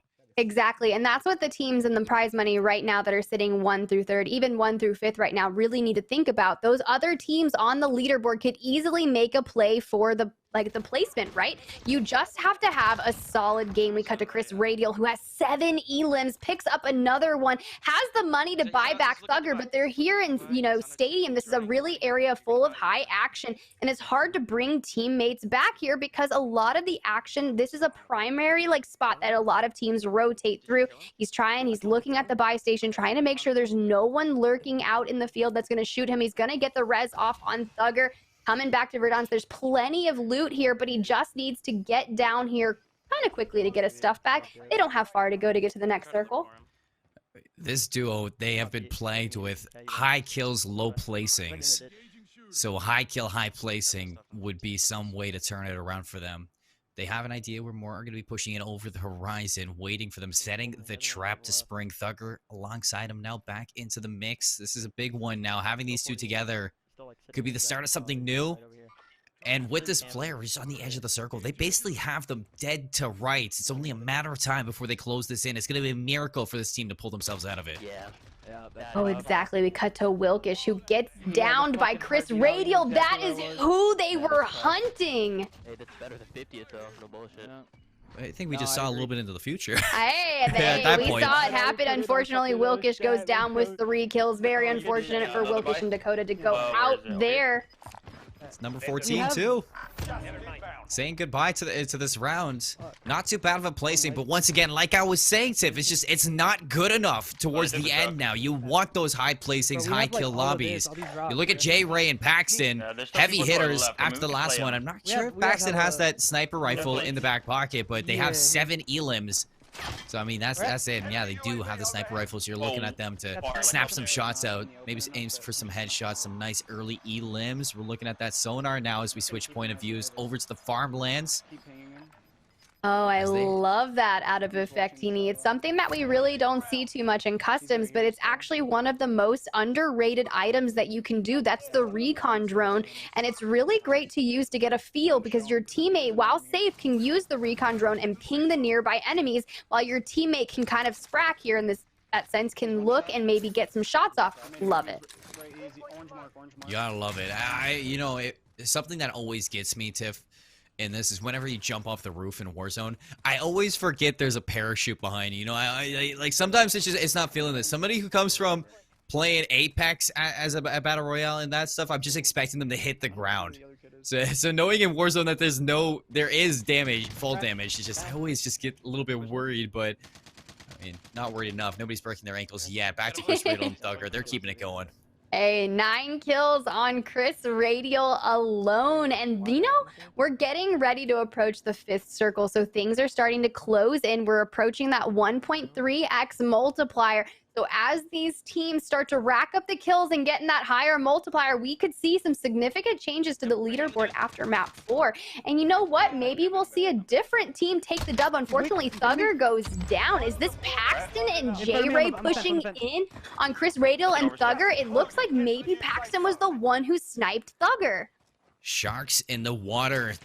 It seems like that's been their tag or their aura all game long. We're in the last 15 teams. So that 1.3 times multiplier is going to be in effect now for a lot of these exits. They're calling for the right side. Nice snap out there. That's Thugger down again. No armor looking for the finish. There he goes. Looking for the follow-up now is Chris Radial all alone in 1v2. Trapped inside the building, and they should know this now. The ping's going to be through, and actually he's outside of the building waiting for this challenge. The Semtax inside there, nice and dirty, but the double team is not gonna favor him.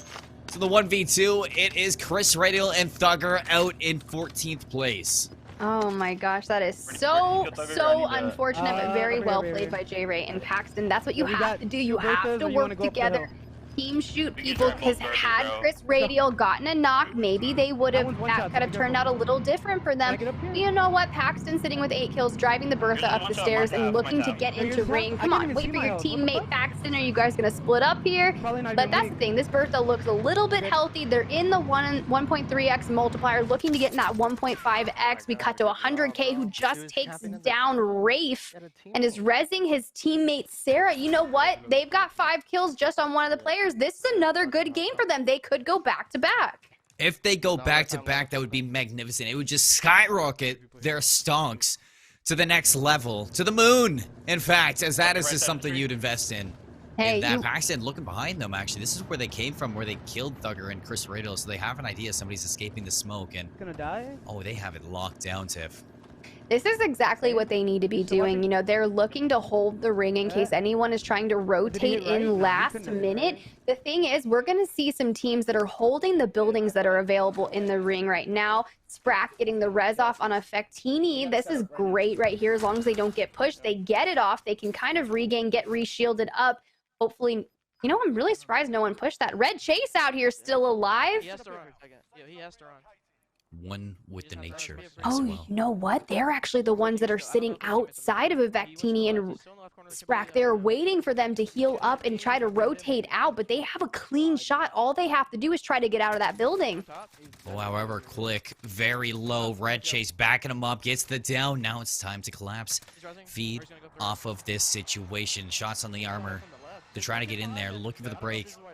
They know it's a 1v2, so really they can close the distance fast. Gets the full elim. Gonna dodge on out. Back into the mix. Goes for seconds, and he's gonna pay in blood. So big 1v1 off screen. We're gonna head back to the action with Paxton all alone. Gets the team wipe, but loses out on his teammate and being chased. This is very terrible in that. Only 8 teams left. It looks like actually only 6 teams left. I was reading that a little bit wrong. 9 players. And if you go out now, you're not yet in that 1.5 territory. You need to stay alive here if you're Paxton, if you want those big points. Yeah, Paxton just playing the life right now. He does not have money to buy his teammate back. He's going to get armor instead and choose to use that. But I mean, hey, it's going to pay off. Play your life. There's going to be people hiding in all of these buildings. You can see it on the right side of the ring. There's a Bertha in play. So someone is trying to rotate in right now. You have to be very careful, but luckily for Paxton, we just made it into that 1.5 times multiplier. Looks like one duo still alive is Superior and Slim for the University of Tennessee. They are holding down the house inside of ring. This is a good position for them if they can play this right. Shots in the Bertha, Superior. Looking to deal damage. Seems like their team actually hopped out of it. It's going to be 100K actually trapped here. Goes down. That's Paxton with the sniper from Bunker. Oh my god. Third partying that one. He gets a full team wipe. Now 11 kills. Tiffy's having a monstrous game here in game number 4 with this sniper rifle. All alone, backed into a corner, thriving on all fronts. You know what? Not alone. He gets the money from those kills and loots those bodies, brings J-Ray back. J-Ray has the ability to pick up some guns off the bodies that are surrounding. They're going to rotate in safely. Look, they are back for vengeance. They got second on map 3, but they are looking for a win here in map 4. Yes, they are. I have a gold. Doesn't pick anybody up inside, but those shots that were coming from 100K, they know somebody's going to be in here, even with that ghost. Inside yellow. The down from J-Ray. The call-out's going to be here. They know they're in yellow. It's through the buildings. Paxton's not going to find them. Going to be challenging his own building. In fact, inside, clears it out. So going to have some better angles to back up J-Ray inside this rooftops. J-Ray's down and dirty. He's going to get another knockdown. Going to take this gunfight. The whole team wipe from J-Ray. 3 teams left. They're going to be right back into the action. Paxton's going to be caught off the rotation. All alone. J-Ray this time looking to come out of the situation, etc. Keeping 100K and co into this game number 4. Keeping them in the running for a possible back-to-back. Ooh, this is going to be good. I'm curious if Paxton and team are going to get the dub this time around or if Cetra's going to run it back-to-back. We are spectating J-Ray right now, who is still alive. He's got that durable gas mask. He's jumping into the Bertha, which luckily has a trophy system on it, so nades aren't really going to be super effective, and he's trying to get into the ring. What he's doing is actually really smart. With that durable gas mask, he rotated early, right? So he needs to get back into ring as quickly as possible. He's using it for cover. And he's only, here's the deal though, he's in a 1v2 situation. 1v2, these definitely are the tougher ones. J-Ray alongside Paxton. 20 kills between the two of them. The Bertha's backing down the hill. He's going to have to play with that one. Plays to the left side, does a little bit of damage, eats the flash, and here's what the collapse is going to be coming on through. Plays to the right, the C4 to the noggin. Second place again for J-Ray and Paxton. Oh, these guys won the first game. Who's going to be the victors out here? Didn't get to really check it, but that's a big finish out there from J-Ray and Paxton. 100K, etc. A lot of big wins on the board. Third place and second place for 2 teams that are already at the top. Yeah, we don't get to see who actually won that, but did you catch the board right there when J-Ray went out? They had 20 kills as a team. Yeah. So 20 times 1.5, I'm not doing math right now, but you know what? That is absolutely phenomenal. It's a massive high point game for them here in map 4. So that's 2 times for them to get second place. They got second place in map 3, second place in map 4. Will they come back and snag a victory in map 5, Seymour? I mean, that's the big question. Consistency, it means something at the end of it. And the fact that you're already a 4th place team in the leaderboards, snagging another second place, it's Honestly, not too bad. I mean, Cetra and 100K, they were right there. So this is going to be a tight one when we're looking at these calculations to finish up. And I'm curious to see who comes out between the two. Match number 4 was a hot one. I mean, we've been having good games all throughout the night, Tiff, but I'd say this one kind of takes the top so far. Exactly. And we talked about it at the beginning. You need to remain consistent throughout these 5 matches to find yourself in that $1,000 prize pool. And we're starting to see a lot of these teams that are being consistent. The same teams are showing up in the top 10. And you know what? I think that we're going to see a really epic finale here in map 5 shortly. I have a feeling that's going to be the case, but your favorite Akatsuki duo are going to cut to another little break. Make sure to hydrate up, folks. We're heading into our final map of the night here in the CCL Halloween Open, and this is going to be great for some Warzone. Stay tuned for map 5. A little bit of break. We'll be back for more spooks.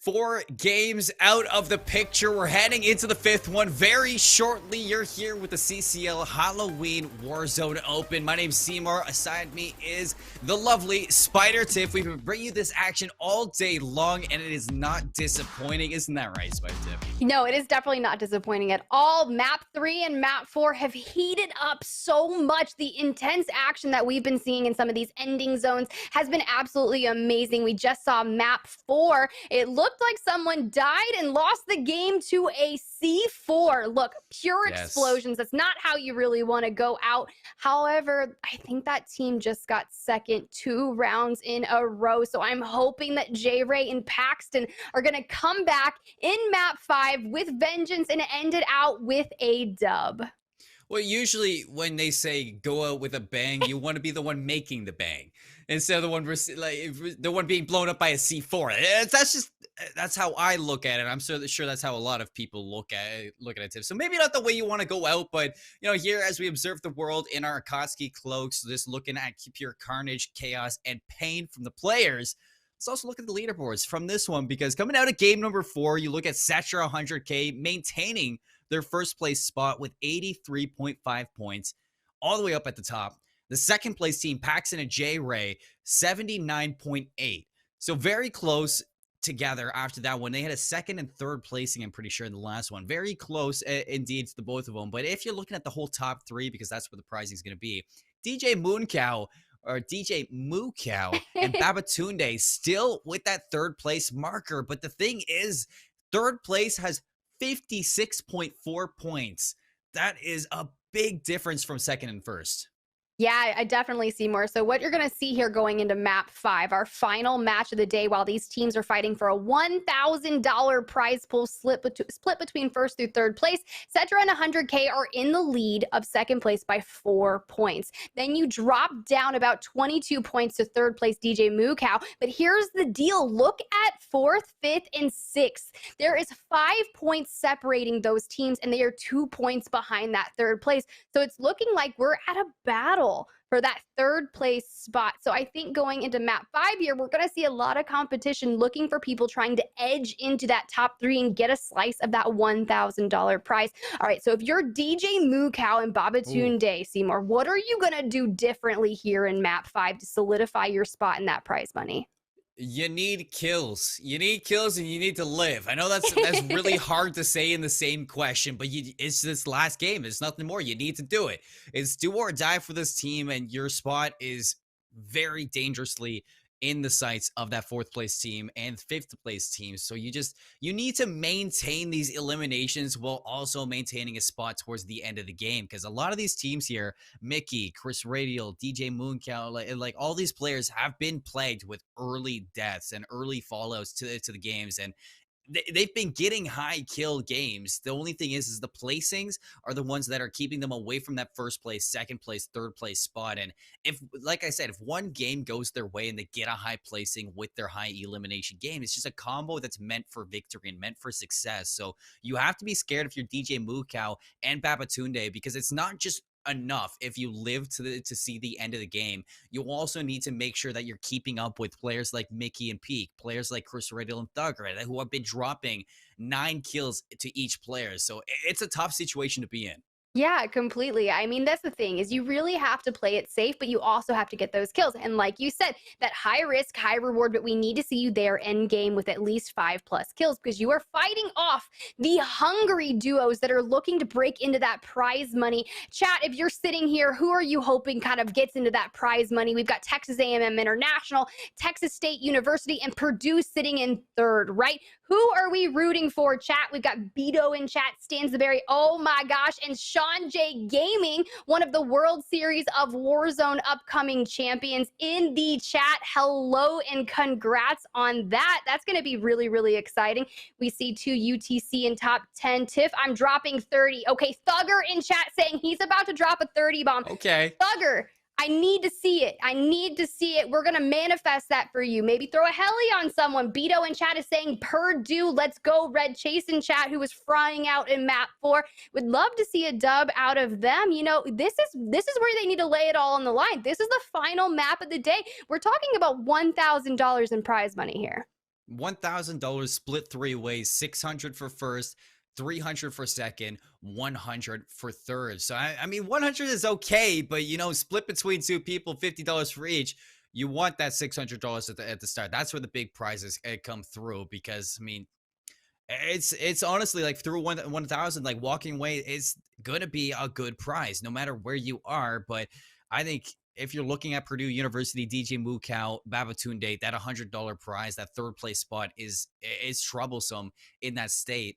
A lot of these teams are going to be looking for those 2 times multipliers. And I know that 30K kill game that Thugger is talking about, it's in your bingo book. But what else is in your bingo book? Talk to me like things you want to see to finish this one out. This is the last chance to see it, Tiff. So what do you want to see? Hey, we've been seeing some really fun stuff. We saw a lot of people getting shot out of the air. We've seen some kind of people moving through the map with the heli, the nice rotations. I haven't necessarily seen someone get kind of run over yet. We've seen the explosions. We've seen the cheeky spots in the gulag. I'm just looking for something that's going to completely drop my jaw. What that is yet, I don't know. Maybe some gnarly jump scares. Maybe, you know, I don't know what to expect. Seymour, is there something that you're missing? Well, I am missing like I'm not missing too much, because I got what I wanted when I saw Paxton pop off with that sniper.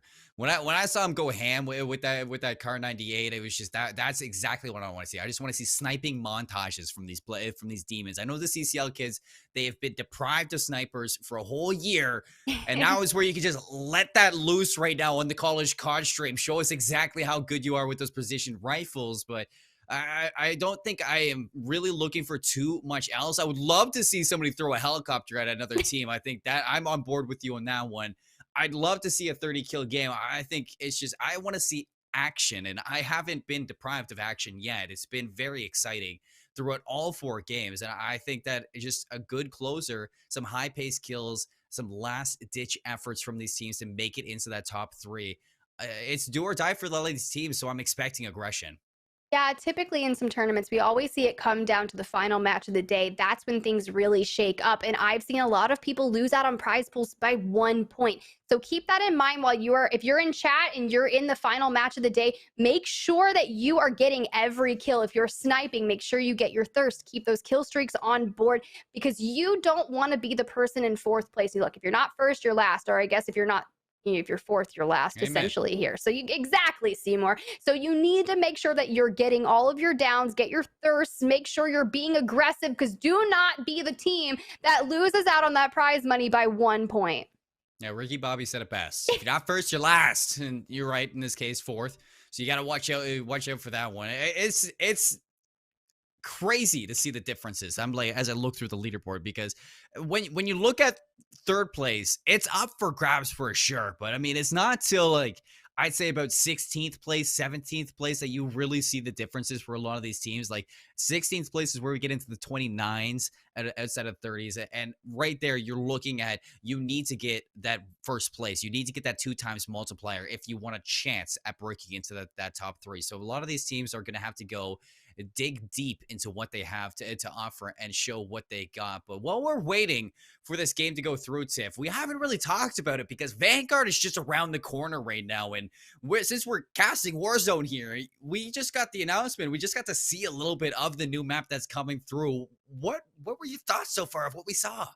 Look, one of the major announcements that I saw is they're implementing the perk Ninja, which is silent footsteps all the freaking time. Look, that's like a permanent deadie, and I don't really, maybe you don't get the increased speed, but you won't be able to hear it, right? And I think that's necessarily what I'm kind of terrified of because it's already scary as it is.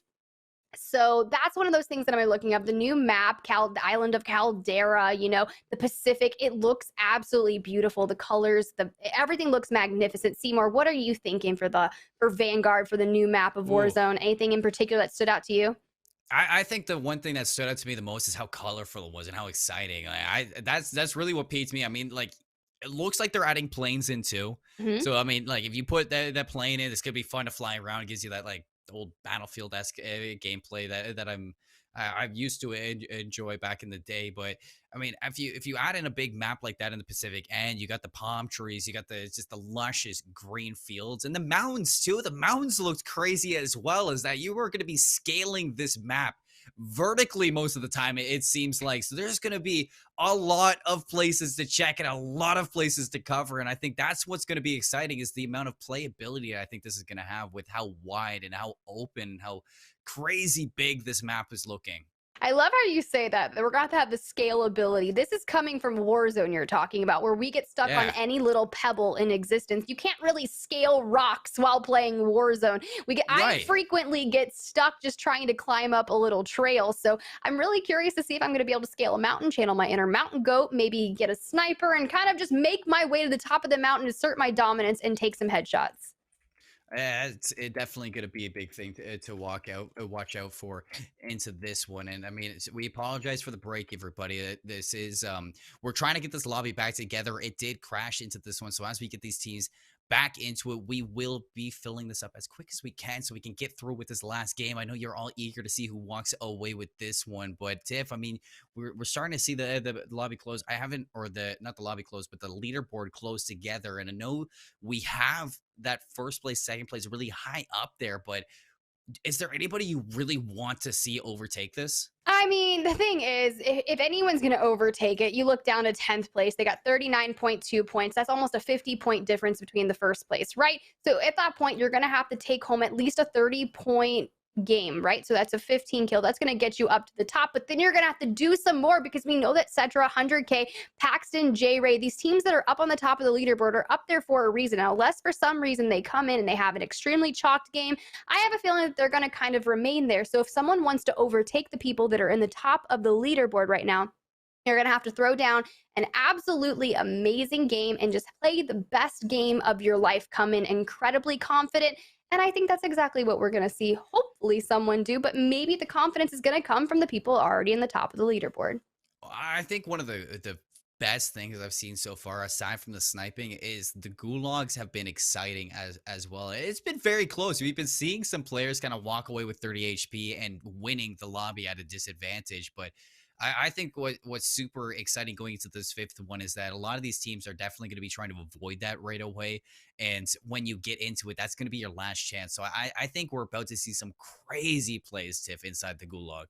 Well, speaking of crazy plays, while this lobby kind of makes the regain, we're going to cut to a super, super quick break. Please stay there if you're hanging out, because the action of the last map is about to unfold. I hope you're ready, because your favorite casters, Seymour and Spider Tiff, will be right back calling the action for map 6 after this break. Introducing Clippy, a tool that lets you shout out streamers and highlight their clips directly in your stream. Easily incorporate into OBS and download today at efuse.gg/Clippy.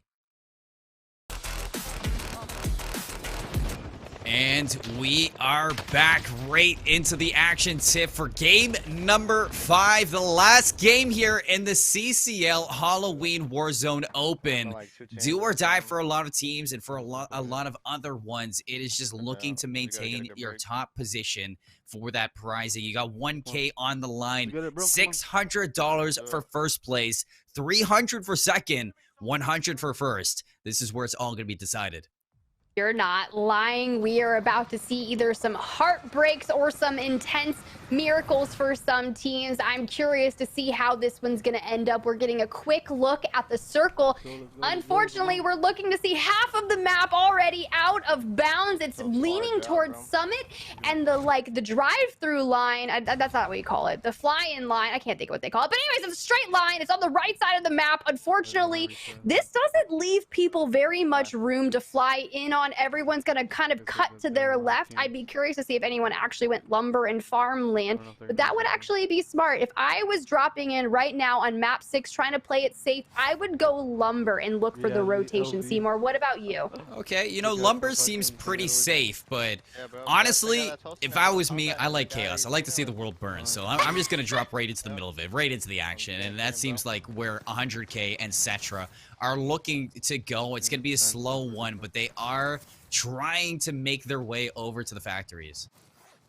Oh my gosh, you're talking about the chaos. That's exactly what you're looking for. I love this area of the map, hangars and kind of on the outskirts of factory. It's a really fun, the action definitely heats up. As you can see, there are a bunch of teams that are actually going to be going here. So Cetra and 100K, if you are them, you need to grab ground loot and start racking up the kills, which is exactly what they're doing. They're going into these peach buildings right here, which are really fun to fight in. PD is just to the left. You can grab ground loot, make your way to PD, and get some ammo from that crate downstairs. Yeah, Cetra got there early, was able to lock down that they had it under control, and now just time to loot up. Set yourselves up for success and go hunting, because you're in that first place, and you're in that first place by a mile. So right now it's just kind of comforting that lead inside this game number 5. And the way that Cetra and 100K have been playing, you get a first place followed by about a third place. I think that this team is just firing on all cylinders right now.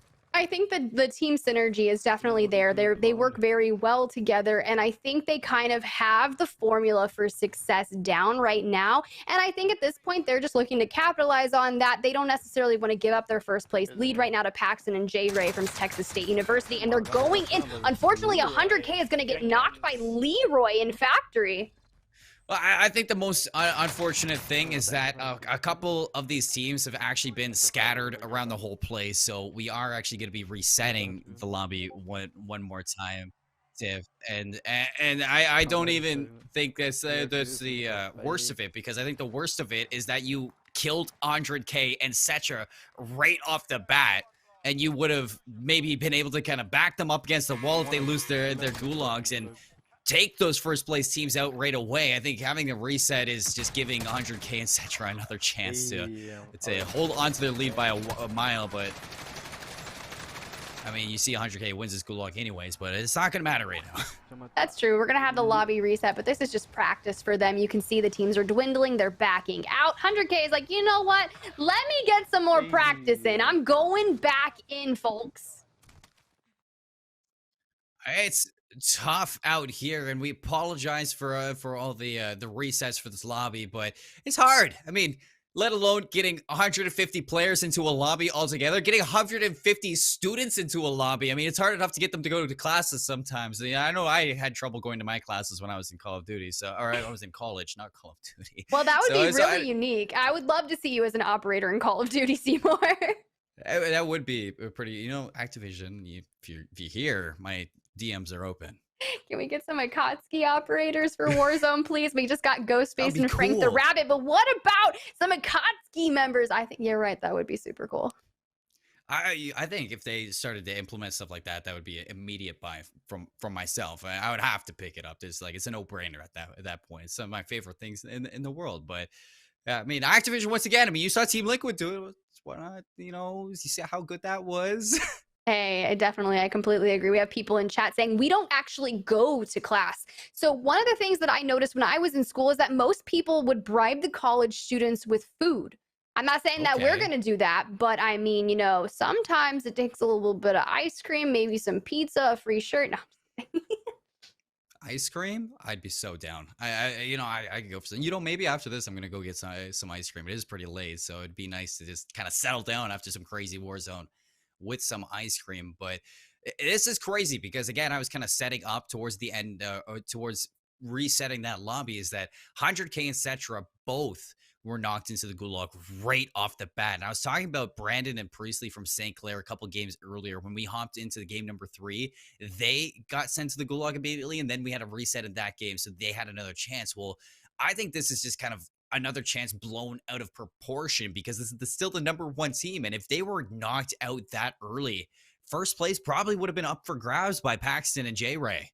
No, I completely agree. It's really unfortunate for Paxton and J-Ray because they were probably like, they probably had no idea that Cetra and 100K had gotten knocked out early. They would have just had to play their game and pick up a few points. But honestly, for Cetra and 100K, they are like, oh my gosh, I had a Call of Duty Guardian Angel. We are getting a lobby reset. You are so happy at that point. So, hey, I mean, at that point, this is good for them. It is good. And it's, I think, even better for a lot of these teams as well. It's just a second chance and a better start to this one. I mean, if you were scrambling already to get into that game 5, get things together, I think having this chance to just make sure everybody's finishing off on the same foot, it's a great decision, I'd say. It's like catching it before it's already a problem in that one, making sure everybody is just A-okay with this last one because it's the last map of the day. I mean, we've been through quite a lot of action. And Tiff, I mean, are there any favorite moments from today so far that you've seen? I really like it when teams can be aggressive, pick up the double kills. I'm loving the teams that are going through the red doors to get those advanced UAVs, the durable gas masks, and the satchels, and just really utilizing it for their aggression. And using that advanced UAV is kind of giving them the lay of the land, and they can just go in, be aggressive with their teammate, and get those team wipes. Seymour, anything from you? I mean, I already said Paxton's sniper montage was probably up there. I think the end to game 4 was pretty fun when I saw them finish it off with a C4 kill. That was just wacky, and I always love things like that. It's just something different. But I mean, there's plenty of gulags that I've been kind of looking forward to as well. You saw the knives, the ballistic knives. We think we had 3 of them in one game at one point, and then I think it was either game 3 or game 4 that I was watching Fame just hide in a corner, wait for the guy to walk around the corner, and just, I mean, take it as it is. He just absolutely ruined them by hiding in a ratty angle. But it's just great to see so many different players in one lobby, especially when across the whole CCL season, you don't normally get to see a lot of players get stream time and get like an opportunity to really show themselves on a playing field as good as a Warzone playing field, because this is 75 teams, 150 players, all packed into one side, and you get to see them shine against each other and really set up storylines going into the Vanguard season. I'm sure this is going to be sticking out for the rest of the semester as just like, hey, do you remember that gulag where I absolutely bodied you in that 1v1? Well, we're about to do the same thing here in the CCL season, so you better watch out. I really hope no one absolutely ever comes to me and says, hey, remember that time I bodied you in the gulag? And I'm going to be like, probably. I don't ever get out of the gulag very often. So, I mean, which one were you? I can't remember. I've got, thousands of Warzone games, which means probably at least 700 gulag deaths for me. No, I'm just kidding. I don't think I'm that bad, but I'm a positive KD, Seymour, and that I can boast that. I don't have a 2.5, but this solid almost 1.2 is looking pretty great. Hey, I see the clips and I see how cracked you are, and I don't doubt it. I don't doubt it whatsoever. People got to watch out for Spider Tiff in the gulag. It's a tough opponent. It's a tough matchup, and you better bring your A game when that happens. Hey, sometimes you don't have to bring that. I'm known to quite often stun myself, nade myself, break my ankles. Before they fix it, I have died to a loadout falling in. So, ooh. Is that the worst death you've had in Warzone? No, I've definitely ran myself over with a Bertha, similar to what Tim the Tapman has done. So I did it first, Tim. I did it first. Yeah, that is a big one right there. But while we're getting these teams into this lobby for game number 5 again to get all this whole thing situated, we are going to toss it to a quick little break one more time, hopefully to get this all situated. When we come back, we'll continue with this and finish off this Warzone tournament to see who is going to walk away with that $600 in first place. So stay tuned for some more Warzone here on CCL. Introducing Clippy, a tool that lets you shout out streamers and highlight their clips directly in your stream. Easily incorporate into OBS and download today at efuse.gg/Clippy. Hopefully last time jumping into the map here. Praying for no more lobby breaks. Let's see this action unfold, Tiff. I mean, we've hyped this up this time. So we're going to hop one last time possibly into this warm-up as the teams are going to deploy. Game number 5. This is for all the marbles. You know what? I'm kind of glad for the reset. I don't know if you saw that glimpse of the ring, but it is encompassing the entire map of Verdansk. We are not going to have a chalk circle while half of it is out of bounds. The world is your oyster. Cetra and 100K. Where are you feeling the most idealistic route to success here? Did I just see you getting the vibe to go to Superstore? Oh my gosh, the way I just said that made me really feel like you. Have you seen that You season 3 yet, where you have I'm not sure the character's name right off the top. His name's Joe. Oh my gosh, he's so creepy. He's like, ooh, I see you looking at Superstore. You're a demon. You don't want anything other than just the action packed. You know what I'm saying? If you haven't seen You season 3, then that would make sense. Like the character just, he really, the way he talks about people is so eerie. I hate to break this news to you, but I haven't seen You season 1. No, it's actually really creepy, but honestly, don't watch it. Watch these matches here, because you know what's crazy? These are action-packed lobbies of Warzone. You will see more action here than you will see in You. I promise more blood will be shed here in this map than any amount of seasons of You. Well, let's get it. The chase is on. Cetra, player behind him. He's going to put him in the dirt.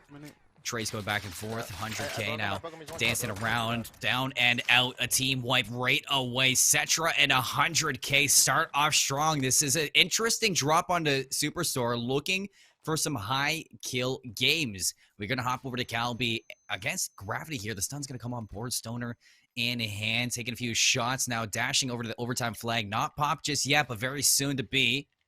Aware for the right side. Hops the flag right away. He's going to pull for the congestion and not even going to take the fight. Hops on the objective and wins the gulag.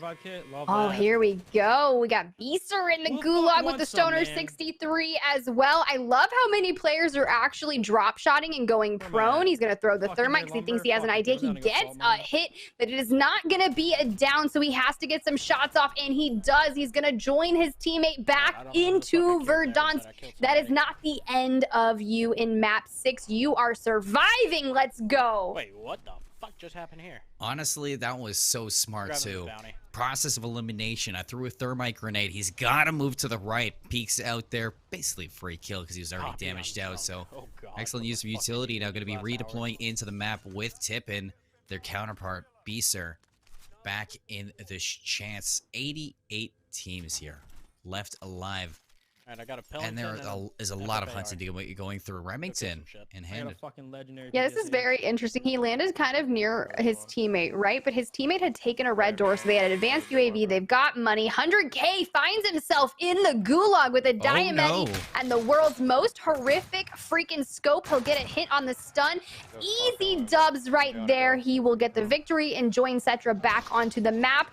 Luckily, Cetra still has gulag, so one of them will keep that. Dank Tony here from Arizona State University and Milo trying to run Superstore. They're trying to become some demons out here and rack up the kills. He already has 2, so let's see if he can get a couple more.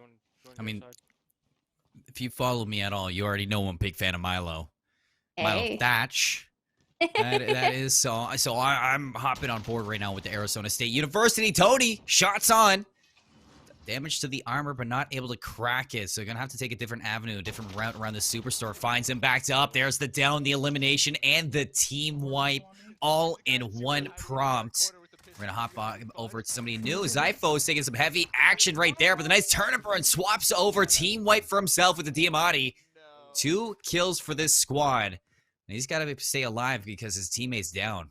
Yeah, this is another team that's still kind of hiding out in Superstore, so they're going to have to be weary of Dank Tony's team, right? Because they need to get out of Superstore. If they were smart, they would kind of make their way after this fight safely towards that gas station out towards, I'm not sure which direction, but there's a gas station on the left of Superstore if you're looking at it from above. There's a buy station that's usually there, but it looks like the Dank Tony has an idea of where that player is, and they are going to start pushing. Beasts are here out in Salt Mine with a ground loop. Pellington has 4 shots, has his sights on someone. Teammate is in close.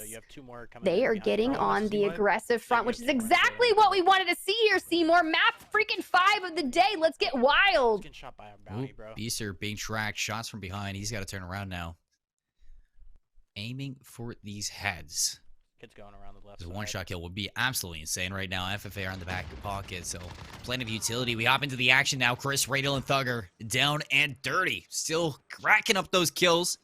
2 for Chris Radial. Not sure how much Thugger does, but they did get that team wipe, and they are going to get the revive before being sent to the gulag, so they still have that chance of redemption in their back pocket if need be.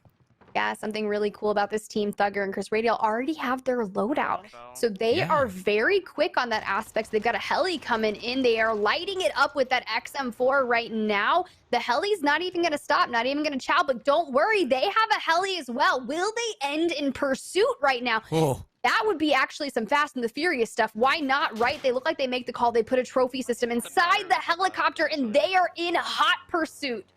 Oh, a little bit of aerial action. The aerial warfare is going to be crazy there. They find it. The smoking helicopter, they know this is where they landed, and they're going to jump right on top. They want the blood, but oh no, we're going to hop to Tony, who's found himself inside the gulag against the Brave Cannon. 55 HP against 100. The recall comes in for the health, and Tony actually gets caught on the wide swing, and you saw the frustration. Not the way you want to end in the gulag. On the opposite end, it's Manny. Gonna go down by Pluto with those shotguns here. Manny gonna be dropping a little bit early as well in this own end. Didn't get to catch which school that was, but we are gonna hop back to Paxton and J-Ray, Tiff.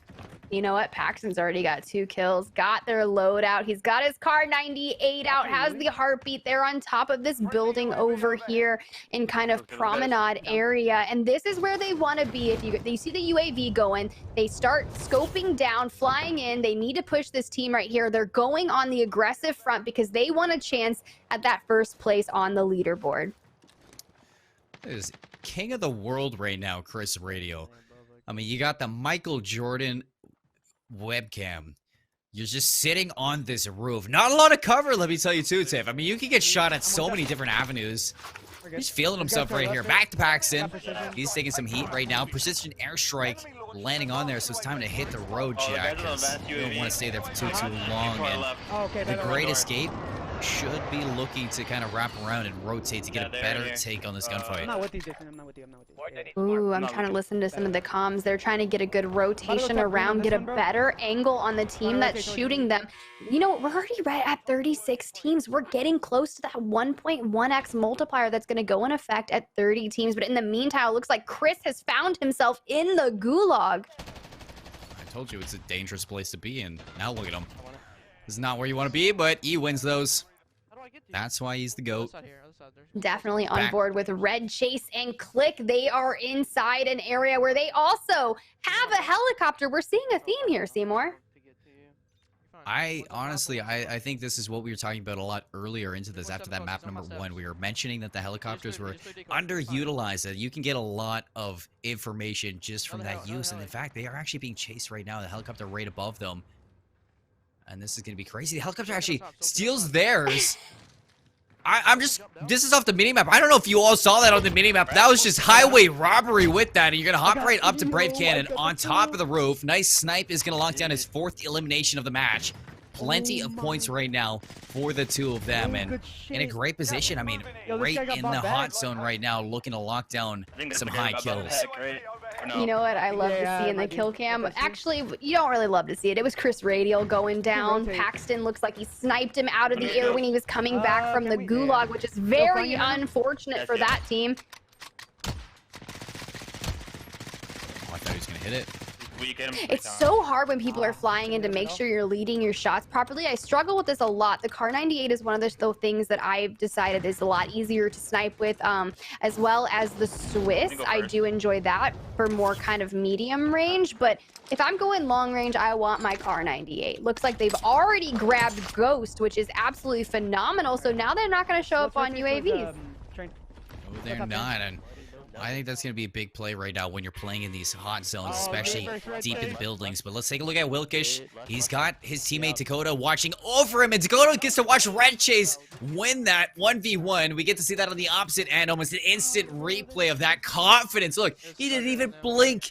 He didn't break a sweat. That was composure to the max. That's why in the last 100 games, he's won 70.7% of his gulags. Look, I would be like freaking out if I won my gulag. That is one of the things that I get super hyped on. But it's funny because I treat every kill like I just did like something super amazing. Now Wilkish is going to spectate his teammate here, Dakota, in the freaking gulag.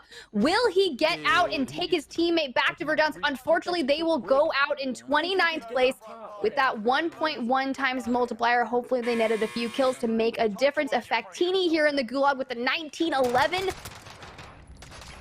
Getting a couple shots on, also taking a couple shots. He's going to reroute and get the dub back to Verdansk. You go. Yes, they do. Big 1v1s right now in the gulag, Tiff. And very, I guess, average scoring right now from the teams. I've seen a lot of 4K, 4-kill game or players at the moment. We hop right in there. Paxton getting down and dirty. 6K right now across the board. Gets the team wipe now, leading from what I feel like right into the zone, as they are in that second place spot, looking to overtake Texas A&M International, Cetra, and 100K in that. But back on with Zyphos inside the gulag against Leroy. Oh, and he finds that. Look at that. One of my favorite things to watch is when people can line up such a clean kill in the gulag. They have it so much easier than I do. I just kind of just be very, very aggressive, and maybe I need to slow it down in the gulag, take some notes from some of these teams, maybe use the equipment to find out where people are. Maybe I wouldn't have lost every gulag inside of Twitch Rivals, but on board with State, who is hunting the team in the Bertha, unfortunately gets knocked, has the self-res. Will the team push? Doesn't seem like that. So State able to get back up now, putting those armor satchels on and expecting the aggression. Seems like he was very, very frustrated with that one, but we hopped over. We did get to see the late end of this. Who is it leaving the gulag? Going to be Priestley. So St. Clair's still in it as well. Paxton still having a heyday out here. Still 6 elims for himself. Hunting now, going for the wall bang, but Ran behind the shot. that's his chase is actually he's hunting the player on the outside, lands it, not going to be the crack in the armor. Still J-Ray looking to follow up with these shots. Paxton giving them the information. The callouts are complete there. Cracks the armor now. J-Ray going in for the finish. They get the elimination. The assist was there. So many bullets. I love hearing this, but let me just tell you, Paxton out here putting a sniper montage on for the College COD League Halloween Warzone Open. After this event, you know what, Paxton? You need to come back, review your VODs, look through the footage, and get some freaking montages moving on your snipes, bro, because they are intense and they are definitely on point tonight with that Kar 98. I don't think I've seen him miss very many shots. He's actually a demon right now, in a different breed at the moment. We are going to look at this. Actually, Precision Shrike landing on State. He's got to be careful about this one because obviously they know where they are coming from. I always wish you would pick up that money. Okay, bet. Let's go. It was making me so nervous. I was like, look, I am a loot goblin, okay? If I see money on the map, I'm going to go out of my way to pick it up, even if it puts me in danger. But look at State. He sees someone hiding out there in the trees. Mickey going down. It's actually Mickey spectating Paxton. That was Paxton killing Mickey, I'm pretty sure. Oh, so that was where we're getting the spectating of the kill cam. Look at that. Unlucky, but Paxton going back into Verdansk, keeping up the actual, like, rampage that he is on right now. Yeah, but look at the kill feed right now. Chalk right now working with State just in tandem as a duo. The callouts, again, you see the synergy between Paxton and J-Ray. Well, State and Chalk are looking to be on the exact same mindset right now. You get those initial shots on the ridge, you get the down, the finish, and you know that's a 2v1. So what's that? You're going to call Chalk to just finish the up. You know he's just a menace out there, running and gunning right down mid, not missing out at anything right now in game number 5. 3 elims right now for State. Not too sure on Chalk. He hasn't hit that start button, so I'm not going to be able to see what Chalk has in elimination. But another team that, again, in the running for that top leaderboard right now, and they're looking to overtake that. We're going to hop over to a new duo. No I think it's Calcat right now. Inside there, 100K finds the kill, being hunted. Is he able to find it? Tries to stretch that thin, but no, 100K is going to give him the work.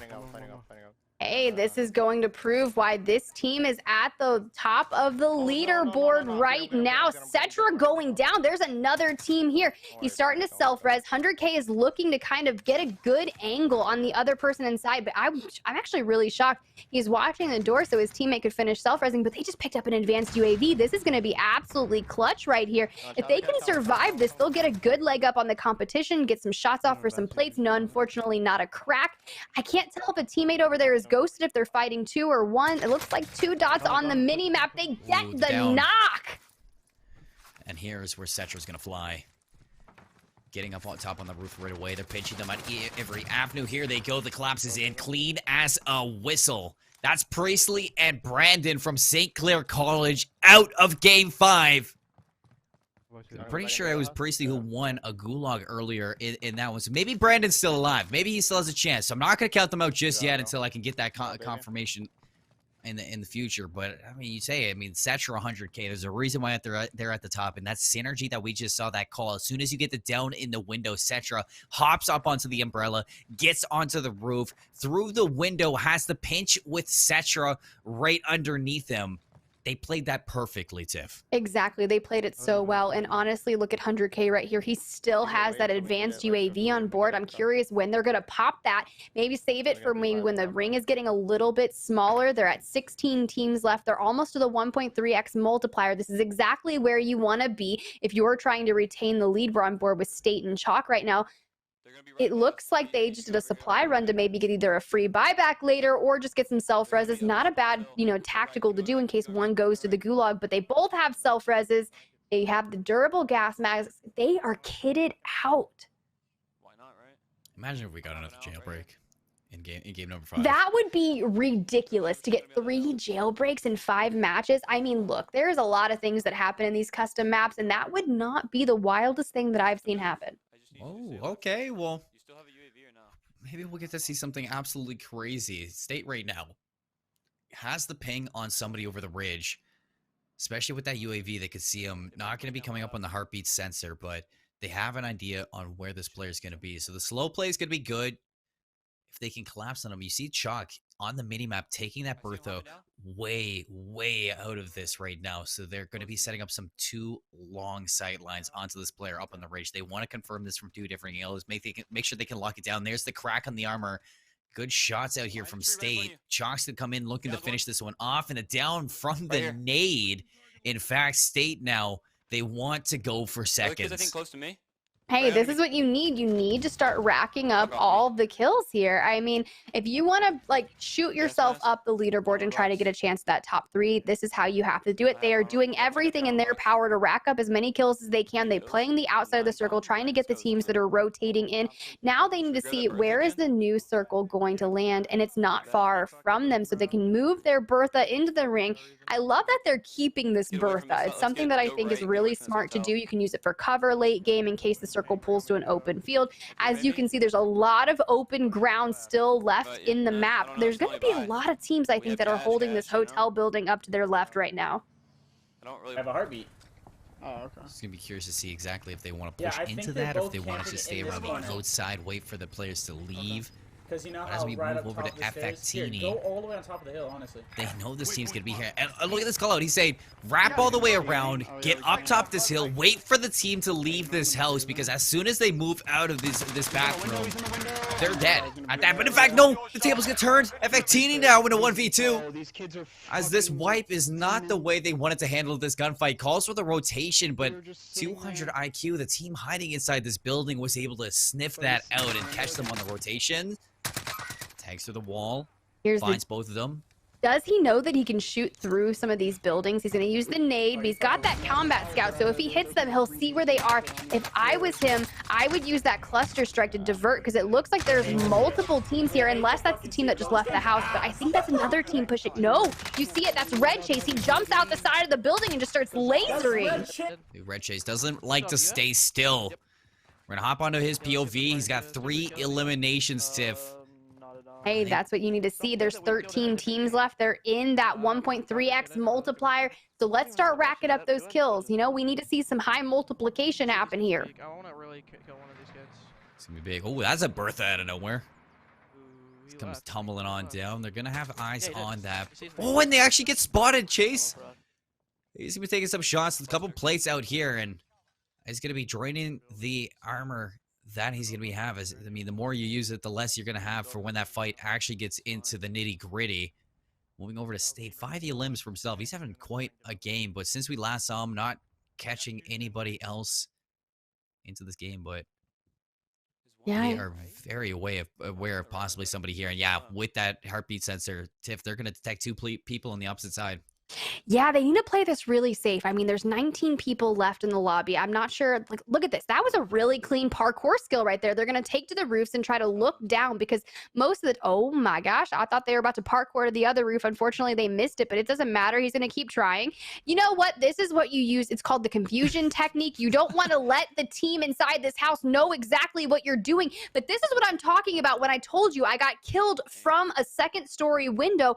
Those are those jump spots that I'm talking about that you can use to get an eye line on the teams that are upstairs. We just saw the gulag close. We're down to 12 teams left. The team is upstairs now, Seymour. Now we got to see State break that. That's a Red Chase up top too, so that's got to be careful. Back to 100K and Satra. They're hunting them down up top. Team wipe. DJ Mooncow down and out. 15 teams, or 9 teams left. Apologies, we're still in that 1.3 times multiplier, but things are getting a little hairy now for these teams. A lot of these big, heavy hitter squads, a lot of the top of the leaderboard squads are still in it to win it. And State, if you can get rid of Red Chase here, that is going to be a big one off the board, as he is slow peeking up into this one. Not sure if they got any tags onto them just yet, Tiff, but I mean, if Red Chase finds a way out of this addict, can get around, they could catch them on the rotation here. Yeah, this is really tough. They've got to play it smart. Unfortunately, they don't have any nades. There's 7 teams left. At this point, it's like, do you try and push up there and potentially lose your life with the gulag being closed? Even though you have self-reses, they're going to get the finish on you. What is more important to you? Do you rotate into ring early and hold the team? Look at that. One's already down. Oh, and he gets the crack. So I'm sure he's calling it a shock. Fly. Run at that. But no, the patience right here, right out of State and shock at the moment is actually very prominent right now. They're going to get the elimination assist. So I'm sure that player bled out. Another down on the outside. That self-res is going to be up there. So you want to get that finisher right now. State going for the thirst, and he's going to find it as well. The team wipe up to 6 eliminations now, Tiff, and they're going to be on the edge of the storm. They have to push into the circle now. Yeah, they have to push into an array, which can be kind of a funky little place because there's a lot of hideouts. People can hide up on top. There's a lot of buildings there. But you know what, Seymour? We are into that 1.5x multiplier with 4 teams left in the lobby. All duos still up. It is anyone's game at this point. I'm curious to see where this is going to go. Chris Radial still up. Him and Thug are going. Ooh. And they are just kind of looking to get into that next ring. They've got their heartbeat going. They're using the rocks. They're going to take this house. This is actually really smart because it will end up being a power position because it's one of the few buildings that is already left in ring. You know what? And DJ Mooncow in 3rd place. They're out. This roster, Thugger and Chris Radial, they're in 4th place. So already now, into this top placing, they are almost securing themselves possibly into that top 3. If they can finish out in 1st place, that might secure them into that 1st and 2nd. This is going to be a crazy finish to this Game 5. And honestly, it couldn't be any tighter between this top of them. The hunt is going to be on now from Chris Riddle and Thugger. They're trying to collapse and suffocate these two teams underneath this hill and behind this. And they're just cracking these armor plates, making sure that they're depleting the armor off of these two players. Yeah, Thugger throwing in the cluster strike right now to cause a little bit more chaos. You're right. They're depleting their resources. This XM4 is going crazy. We see the crack happen. That team still has to push to Chris right now. So Chris has the power position in this fight. He is just looking. They want to eat up as many kills as they can. We see the down right there. That was Cetra. That is the team that is in first place right now, which could actually throw the game for them if Paxton is potentially still alive in this. However, Cetra 100K still getting that 1.5 times multiplier, so still feeling good about it. Radial, 5 elims, Thugger, I'm sure he's in it to win it as well. The crack's gonna come through. We hop to state. He gets the team wipe. The elimination has to hop back into that one. Taking a different avenue now around this building. 2 teams left. It's a 1v3. State versus Chris, Radial, and Thugger. This is gonna be a tough duo to crack. But State, I mean, he is having quite a good time. Not good enough, though. That's Chris, Radial, and Thugger walking away with Game 5 out of Northwood University, locking themselves down 2 times multiplier to finish off the game. And that's exactly what you want to see if you're Chris, Radial, and Thugger. We had Thugger in chat earlier today that was talking about a 30-point game. We saw them with a total of 10 kills netting the win. That's a 2x multiplier. That's a 20-point game to wrap up map 5. Seymour, did you see anything that you didn't expect there? Do you think the leaderboard is going to shake up a bit? I know we don't have the results yet, but what are your kind of early vibes after seeing that map? I didn't expect State to make it as far as they did. I mean, they were backed up so far. I mean, they had Red Chase trapped in that attic. Eventually, they got that kill, but I was surprised that nobody was challenging them. I'm sure that they were making noise, and the circle was small enough for them to get third-partied, but players were playing it very, very slow. You had Radial and Thugger on the opposite side of the hill, maintaining their high ground, making sure that they could deny that team of the rotation. They use that cluster strike so well. And in that late game, I mean, I've been constantly saying this Chris, Radial, and Thugger duo, they've been plagued with high kill games, but low placements in the past 4 matches. Now, finishing off in first place to close this one out, they might have just crowned themselves the victors, but we are going to have to wait to see when those leaderboards do get all filled out, Tiff. You're right. Speaking of that, we are going to cut to a quick break. Don't you go anywhere, because when we come back, we're going to have those leaderboard updates for you, and we're going to find out who's taking home part of that $1,000 prize pool here at the College Call of Duty League Halloween Warzone Open. Introducing Clippy, a tool that lets you shout out streamers and highlight their clips directly in your stream. Easily incorporate into OBS and download today at efuse.gg/Clippy. It is time to decide the victors of your CCL Halloween Warzone Open. It's been quite the ride over 5 whole games, but we have finally come to this conclusion, Tiff, and it is exciting that I get to announce third place, Texas State University. J-Ray and Paxton walking away with $100 at the end of the day. Second place, Northwood University, Chris, Radial, and Thugger. They made the change. They did what they needed to do in that game 5, taking home that #1 spot, taking home that 2 times multiplier to get them into $300 split between the two of them. But we're looking at that #1 team to take home $600. If you haven't guessed it, I'll let you know. It's Texas A&M International University, 100K in Cetra. Lights out from game 3. They earned that top spot, and there is a reason why they're the champions, because they never gave up in the consistency battle. Definitely. Congrats to 100K and Cetra there for being our College COD League Halloween Warzone Open champs of the night, getting that $600, $300 each. I hope you guys know exactly what you're going to be spending on it. I'm Spider Tiff. I had such a fun time with you tonight, Seymour Casting. I cannot believe the action that we got to witness. It's been a wild night. It has been so crazy. I mean, it didn't disappoint. I expected, you know, the first ever CCL Warzone event, I expected it to be great. We had 150 players, 75 teams, and they all showed up to play. I don't think I was ever disappointed with a single game that we had. Definitely not. Full of action, and I can't wait. Honestly, I hope we see more Warzone events out of them. I hope we do as well, folks. I am super excited that we got to bring this to you, and it was a great day altogether, but all great days always come to an end. So once again, my name is Seymour. Alongside me is Spider Tiff all night. We thank you for attending this, and I hope you all have a great Halloween this weekend. Stay spooky.